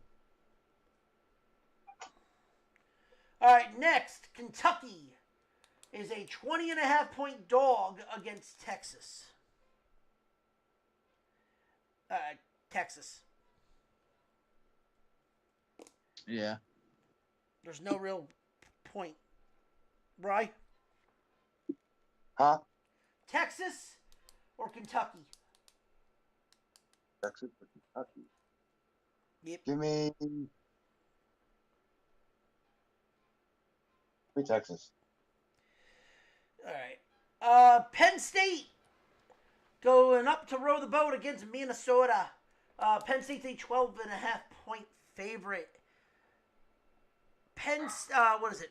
Minnesota, after the loss to Rutgers 2 weeks ago, they finally got, I believe they were on their bye last week, come off and actually well rested. I think Penn State comes back. I think this game is a lot tighter than 12. I think this game's a field goal. Give me Penn State, though, to keep the ball rolling. Yeah, I'm with you. I like Penn State. Yeah, Penn State looks good. Next, Colorado takes on Kansas. This is in Arrowhead Stadium. Colorado's a 3-point favorite, and the total is 60. Hammer! How about the fucking over? Oh my God, this game is going to be a fucking shootout. They might score 100 points in this game. The Big 12 is turning into the Pac-12 when it comes to no defense. But with that being said, does Kansas get them again? Does Kansas get another team that's sleeping on the job? No, not this time. Nope, not this time. Exactly. Ryan, Colorado or the Buffs or the Jayhawks? Definitely not the fucking Jayhawks. All right, so the Buffs. All right, Shamrock game, Yankee Stadium, Army, 15 or 14.5-point dogs against Notre Dame. Just gonna hit this now, cause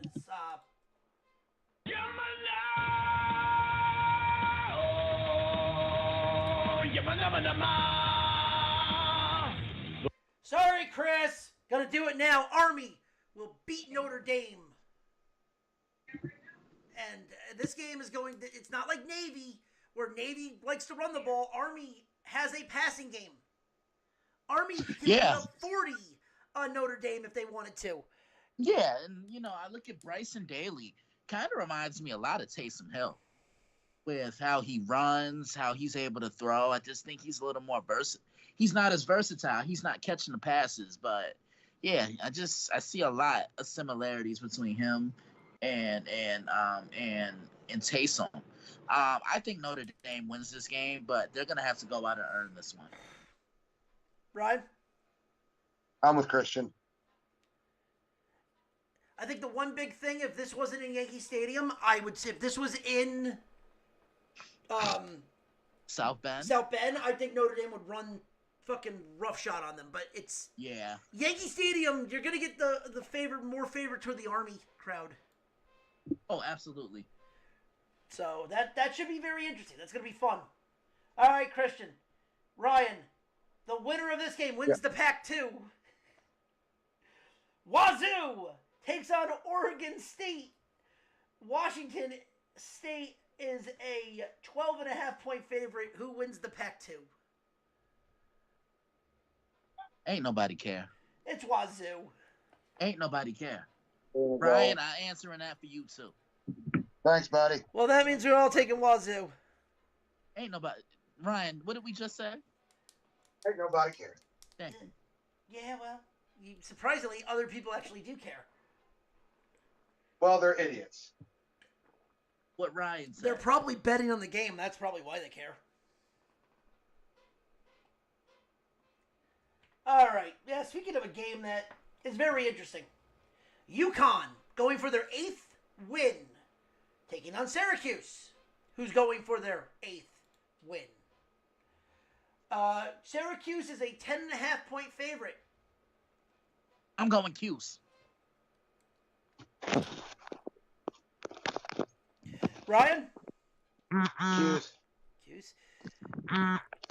Yeah, give me the orange. I think UConn, though, is going to keep this game tight. I really do. I think UConn's a fucking... They're a freaking standout team this year. Ugh. All right, ready for the hot garbage? Temple takes on UTSA. UTSA is a 17-point favorite. Yeah, beep, beep. Beep, beep, motherfucker, beep, beep. Give me the Roadrunners. Ricky.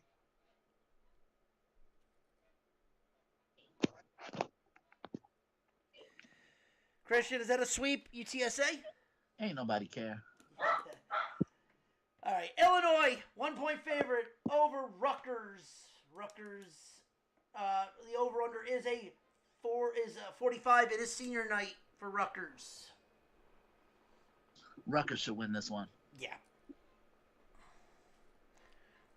I mean, they want to get that. They want to get to that better bowl game, right? Yeah. Rutgers or Illinois? Fuck. Give me Rutgers. Okay. Michigan in the big house, 10.5-point favorites against Northwestern. The over/under is 37. I think Michigan wins this one. I know it's been a tough year for them, but I think I think they do just enough to grind it out and win the game. Yeah. Ryan, what about you? Who is it? Michigan versus Northwestern. Give me Michigan. Yeah, give me Michigan. Michigan. That's another Bermanism. Michigan. 37 though. That is the over/under for the score. 30-7. How bad are these offenses? Pretty fucking bad. All right. We have one rivalry game that's being played for a new title. Christian, have fun with this one. Idaho State, the battle for the golden potato. Give a damn about no hoe. Ain't nobody care. Give me Idaho. Give me Idaho. You just called me a hoe? What's wrong with you? Do we have a problem? Nah, but your Achilles is about to have one. Ryan, who you taking? State or Idaho? Who's winning the golden potato? I don't. I don't know. Yeah, I don't know. Yeah, I don't know. The Oneaters? I wonder what happened to the Oneaters. Yeah. All right. I put these next two on there because of how long these games have been going on. Christian, Ryan, the title for the original three, the game, Harvard versus Yale. Oh, interesting. I'll go Harvard. Ryan, what do you think? Harvard. Yeah, give me Harvard.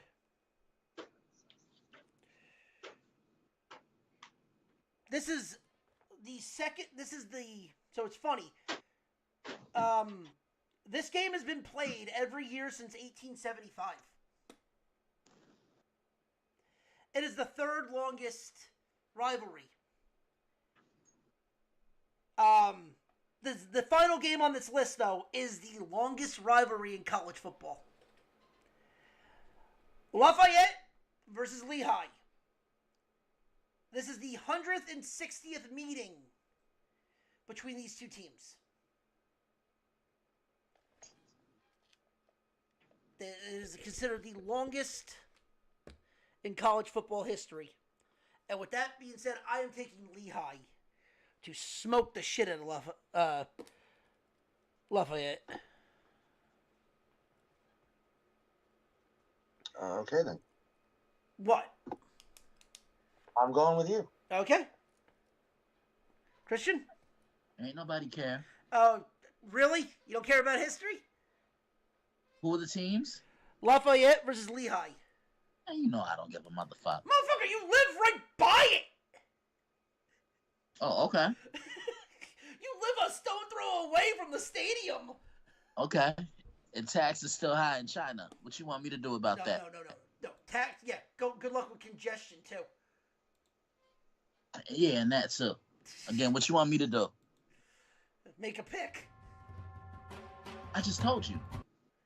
You don't care? Say what? You taking Lehigh? Ain't nobody care. Yeah, well, make a pick. Am I saying this shit in fucking German? Don't call them. Please Don't don't. call them if you talk about Germans. Don't call them because they'll make an appearance. No, they won't. Yes, they will. Make a damn pick. The hell they won't. Lehigh. There you go. Yeah, I got him to make the pick. Hello. Yeah, there he is. Oh, so all right. So you want to hear some funny shit about a certain bowl game that's happened this year? They just announced the Pop-Tart Bowl Not again. was such a success. We have 3 Pop-Tarts now.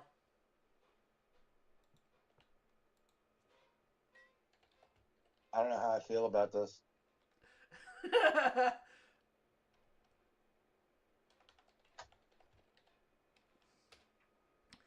What do you not like about it? I don't like the giant Pop-Tart. I 3, don't like watching him fucking. They cook him balls first. bro. That was that was dark as shit. And now it's going to be a yearly thing. Yeah.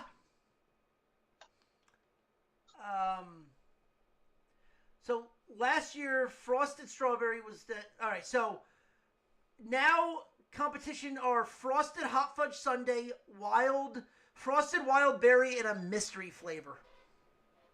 I want it to be mystery flavor, and I want that mystery flavor to be fucking fear and shame. If we're going to do a mystery flavor, why don't we just go with the old school cinnamon sugar? You mean maple brown sugar? Yeah. Well, the cinnamon sugar, like the original fucking... Yeah, the OG. I think the original Pop-Tarts were strawberry, dude. That's what they had that last one. They had the original. They had that last one. Wait. Oh no. No. This is gonna be. It's gonna be in a wrapper. They're not even gonna. That's fucking hilarious. It's gonna be in a fucking wrapper. 3 Pop-Tarts, 1 dream. Who will get eaten? Why was this? Yeah. I don't understand. Like, Sanitary, like a bunch of sweaty ass dudes jamming their fucking nasty ass round fingers into a Pop-Tart. Hygienic. Nobody's ever gonna get sick from that. so all right. The flavors that it could be: peanut butter, vanilla milkshake, blue raspberry, cinnamon roll, red velvet cupcake, chocolate chip cookie dough, or grape. Okay, so red velvet cake got me. I'd be like, no, I am going to be the first person to put their fucking hands in this thing, and if you don't like that, you can suck my balls. First off, they make great Pop-Tarts. That just sounds disgusting. It does sound pretty nasty. I mean, well, jelly? Grape jelly? In a Pop-Tart? Ah! You're Hey, peanut butter. yo. What? Christian, what? The way you just yelled like that. Oh, Oh, stop. yeah? And he's gone.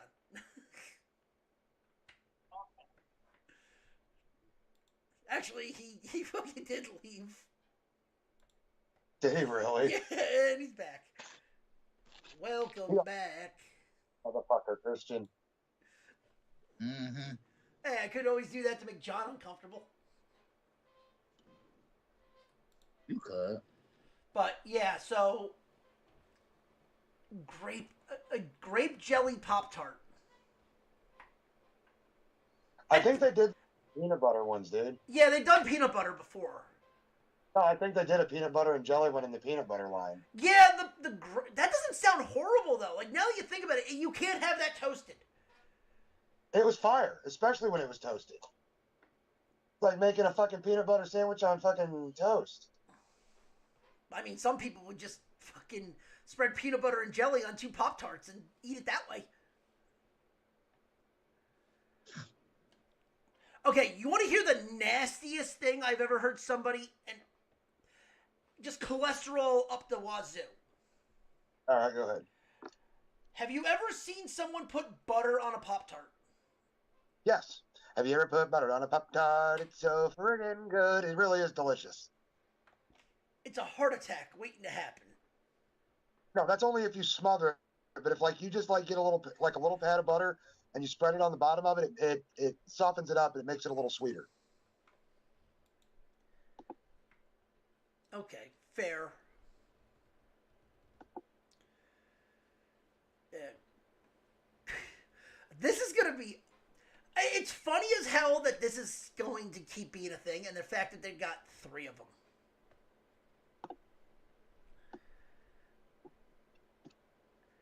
I mean, listen, the bowl games are 90% fun. Like, let's face it, we have the Duke's Mayo Bowl. The fact that they give these guys fucking things in the stands to try that have mayo in them, it's just like, what the fuck?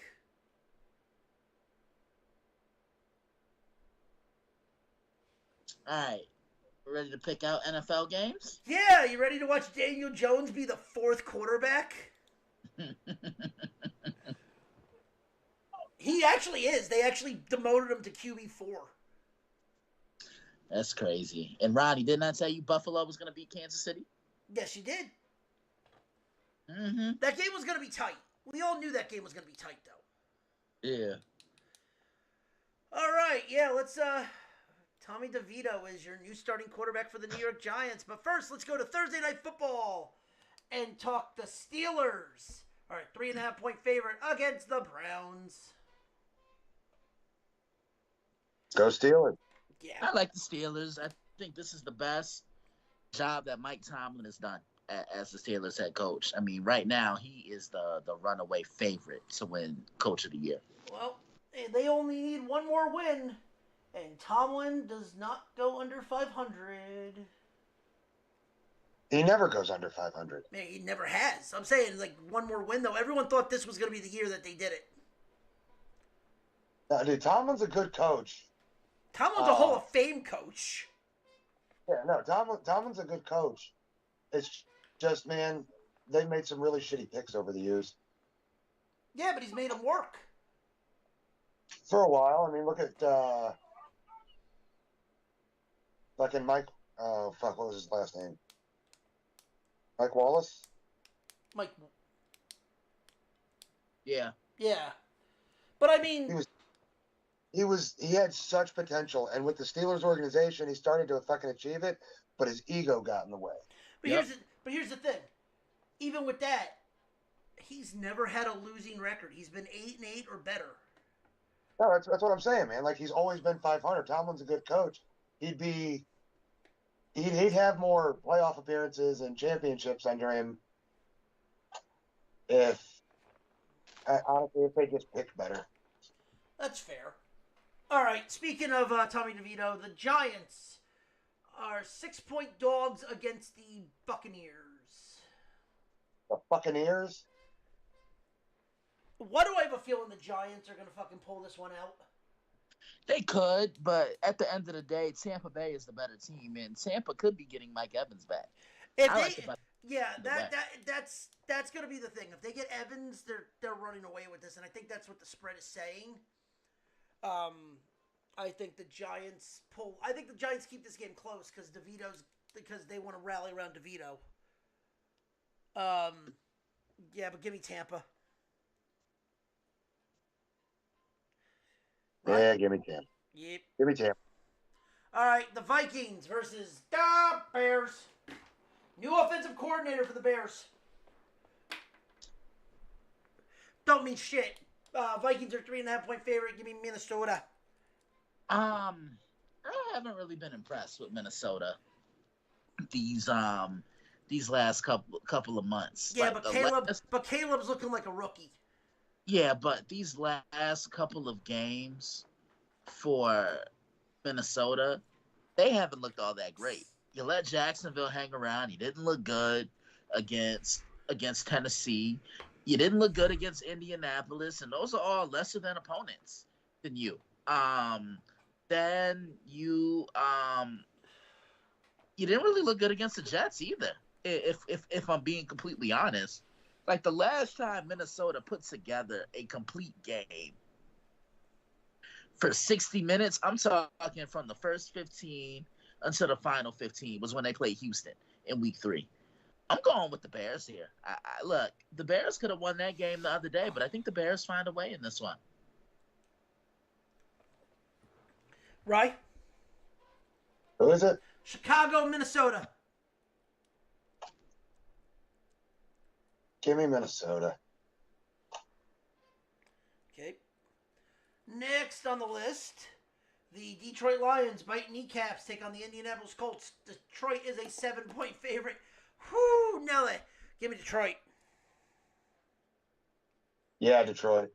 Yeah, I like the Lions as well. Jesus, I'm so tired. I almost said I like the Pistons. Well, we'll keep this moving. Nah, I like the Lions in this one. I think if Anthony Richardson really wants to make a statement, go and win this game. Yeah, it's at Lucas Oil, so I mean they could. This is a trap game, I feel, for the Lions, Ronnie. Who do they got next? No, it's not that who they have next. This just seems to be one of those games where, look, the Colts play tough. They can just never. So you're not wrong, though. I mean, because it's a quick turnaround. They got Thanksgiving against the Bears. Yeah, so it is a trap game because, like, they're just not gonna roll. They can't roll the ball out and just go out and win. Granted, they're home, so that's gonna be nice for them. But I mean, because then they got next is the Packers, then the Bills, Bears, Niners, Minnesota, end it. Yeah, that Bills game is going to be fun. That could be a Super Bowl preview. Yeah. But, okay. Next on the list, the Patriots take on the Dolphins. Hold your fucking nose in this game, boys. I like Miami, and they're starting to roll right now. Yeah, I like Miami too. Yeah. Okay. The Dallas Cowboys, who don't have any curtains in their stadiums, take on the Washington Commanders. The Commanders are a 10-point favorite. Never thought I would see that. Yeah, Washington. Yeah, this is a bounce-back game for the Washington Commanders. They get back on track. Right? What's up? Washington versus the Cowgirls. What's the over-under? 45.5. Washington's favored by 10. Yeah, give me Washington. Yeah, they ain't be. God. Trey Lance might start this fucking game for the Cowboys. The Chiefs take on the... Oh, Jesus Christ. Chiefs take on the Panthers. Do we really need to say anything else? I just want to say this. I think losing this game against Buffalo is a little bit of a blessing in disguise for the Kansas City Chiefs, because if they were to go undefeated or attempt to go undefeated, the path to perfection would become a little bit more difficult. 10-0 is cool. 11-0, you clinch your division, and you have a for sure spot in the playoffs. 12-0, you clinch home field. 13-0, you pretty much have everything locked up. So once you get to 13-0, and then you have a chance to get to 14-0, then as a head coach, you're kind of doubling down, and you're kind of saying, okay, do I want perfection, or do I just want my guys to get through and be healthy? You get what I'm saying? I'll give you a good example. Look at when Pittsburgh was going, when they were on their run, when they went 13-0. 11-0. 11-0, and then lost like 5 games after that. Exactly. They got tired. Yeah. Yeah. I'm not even picking on the Pittsburgh. That's the best way I can. That's the best example I can think of, because that was and even when New England went undefeated that year.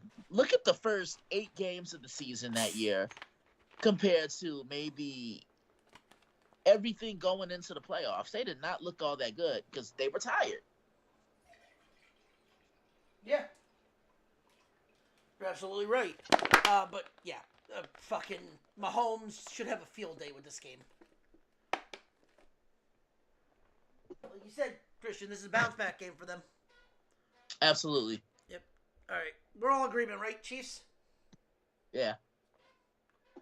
Ryan, you're not going to have the balls to take Carolina? No. All right. Speaking of having no balls, Tennessee, the Titans take on the Texans. Oh, good Lord. It's either they're really bad or they're really good. There's no middling teams this year. Give me Houston. Houston. Yeah, Houston. The Broncos take on the Raiders. God, Denver's a 6-point favorite. Denver. Yeah. Yeah, Denver. Like, Free Raider Dave. Free Raider Dave. We need to make shirts. Free Raider Dave. Christian, you're previewing this. The Niners take on the Packers. Green Bay's a Yeah. 2-point favorite. Yeah. That was just unacceptable for the 49ers to lose that game on Sunday. And the issue I have with them is they're inconsistent and they're soft. Teams are running the football down the throat of this defense and they're struggling to stop it. Whereas you look at all the other years when San Francisco's had it together, they were tough from top to bottom. Offensive line dominated the line of scrimmage. Defense punched you in the mouth. And what do I always say? The bully don't like to get bullied. Green Bay, I think the Bears lost that game more than the Packers won it. And Jordan Love hasn't really been all that good this year. And this is the one defense you don't want to turn the ball over because they've been pretty good against the pass. I preview this one tomorrow. Be on the lookout. Yeah. Kittle will be back. They came out. They said today that he will be playing on Sunday. Okay. I still think that doesn't mean shit. It's Lambeau. We're getting into we're getting into late November when it gets colder. West Coast team playing in the north. Give me Green Bay. Yeah, but San Francisco, they've been able to navigate in cold weather because they're physical, but I don't see that physicality this year. No. Ryan? What is it? Green Bay versus the 49ers. Where's it at? Green Bay, Lambeau.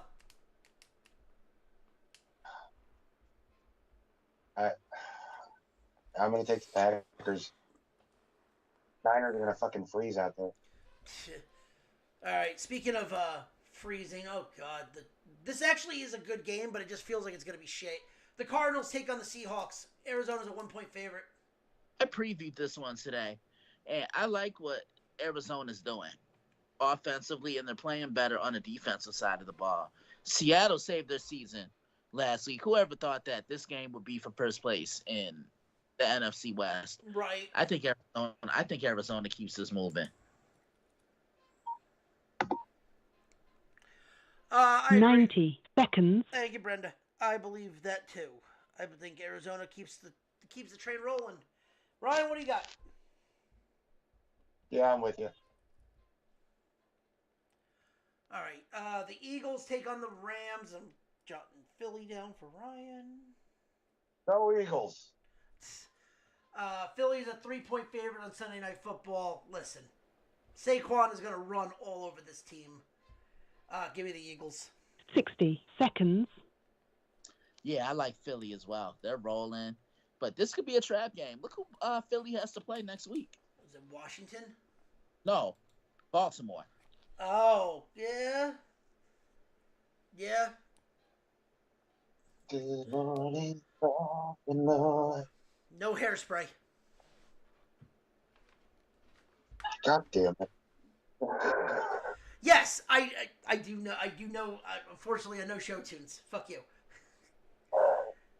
Look, I've said it once and I will say it again. Musical theater is a dying art. Yeah, well, we need more Rocky Horror Picture Show. That's what Wicked's gonna turn into for everybody else. God damn right it is. Christian, you were previewing the Monday Night Football 10 game. seconds. Thank you, Brenda. Monday Night Football. Ravens, Chargers. What do you got? Baltimore was punched in the mouth the other day, and they should be ashamed of themselves because they lost to a team that didn't even score a touchdown. What gives? The Chargers should also be ashamed of themselves because they let the Bengals climb back into that football game. Yeah, man, it's the Harbaugh brothers. It's the Harbaugh. Honestly, I could see this being a shootout. And both these teams are kind of similar. They both want to run the football. Both have, I think, 2 of the 5 best quarterbacks in the National Football League, and they do it with defense. The Chargers are 7-3, and they're quietly going about it. Baltimore is 7-4. This is an important game for both teams. I preview this one on Friday. Ryan. What is it? Baltimore Chargers. You gonna stick with your singing? Yes. Yeah, I'm in agreement. Baltimore should play a lot better. Lamar's literally having an MVP season. He's going to keep this up. Give me the Ravens. But nah, he's not the front runner for MVP right now. No, he's not, but he's having an MVP year. He is, but what Josh Allen did the other day, that was an MVP type moment. Lamar doesn't have that this year yet. What actually is hurting him is the fact that Pittsburgh has a better record. Yeah. So, I mean, he has to win the division. I don't know. We'll see. But those are the picks. Freaking love it. Is there anything else we want to talk about, or do we want to bring it home? Bring this thing home. All right. One quick thing. Congratulations to UConn head coach Gino. All-time winningest basketball coach. Nice. Congratulations. Fuck that guy. I mean, listen, he made women's basketball boring as shit because UConn just destroyed everybody.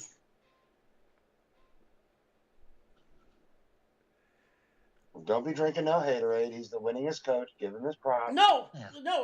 Listen, he's won 1,217 games. He's a freaking amazing head coach.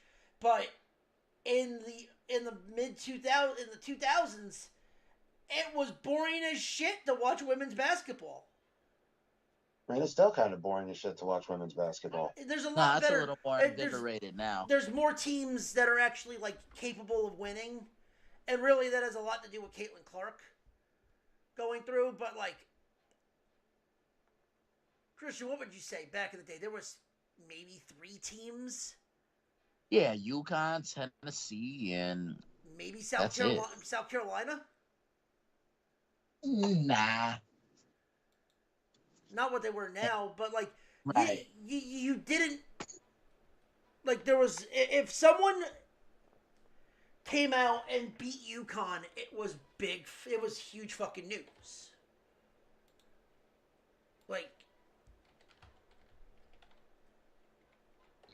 Yeah. He holds the record for the longest winning streak. Would you like to guess, Ryan, how many games in a row he won? 7. Really? Yeah, whenever I was in high school, I had a teacher who said, if you don't know the answer, just say 7. 7% of the time you'd be right. It's a little bit more than that. Christian, do you know? Nope. 111 games. I would do that so close. Oh, yeah, you had to add a 1 there. There was a chick at the beginning of that you missed.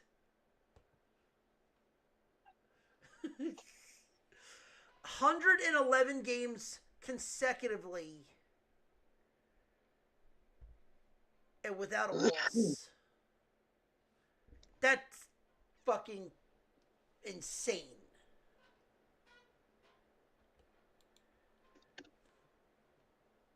Like, oh, fucking in a row. But it's he is one of the greatest of all time. He's one of the greatest head coaches in both men and women's basketball. Granted, his Hall of Fame, he has so many fucking Hall of Famers on his damn team too. But no, Yeah. but congratulations, because like I said, he just won the all-time great winningest coach. So congrats. But with that being said, let's bring it home. Ladies and gentlemen, if you like what you heard, please follow us on all social media accounts under the Nerdport Network. Follow us individually on Twitter, at X, at F and Ronnie. At DailyBlitz_61. At StuntcockSTL or RhineRofficial.com. You still got a show to plug? Oh yeah, you can catch me tomorrow on Snowman in the Morning with Brian Snow and the crew. At 8:35 Eastern Standard Time. Then Friday you can catch me on College Football Showdown on Prime Sports World. Right? So, for anybody that's listening that's in the area, December 7th, Granite City, Illinois, Illinois Elite Wrestling presents Violent Nights, where myself and my tag partner, Rixer Wolfsbane, have decided to lay out a challenge to a team that we actually have some respect for, Angelo Grimsley and Elride of Dragon's Guild, and a bunch of whiny little bitches from Class Action, Sidney J. Manson, and somebody else he's going to bring down to the ring to get kicked in the fucking head by Reinar. So, get your tickets online. Get your tickets day of the show. We're at the Elks Lodge that night. Come out and support local wrestling. And you can join me back here on Twitch.tv/TheNerdPort as I dive back into some retro games. I played Vendetta over the last week. Be jumping back into something different, maybe Doom, maybe something else. But you got to come and check it out. But with that being said, ladies and gentlemen, if you like what you heard, tell your friends. If you didn't like what you hear, go fuck yourself in the face. Tell your enemies or drink Diet Coke. But always remind them 3 different things. 1, Bobby Bonilla be getting paid. 2, there's always a teachable moment. And 3, there's always a fact. And if you don't believe a shit, then it's the fact of life. I know there was only 2. Fuck off. Yeah. Yeah. Good night. Go suck a dick with your butt.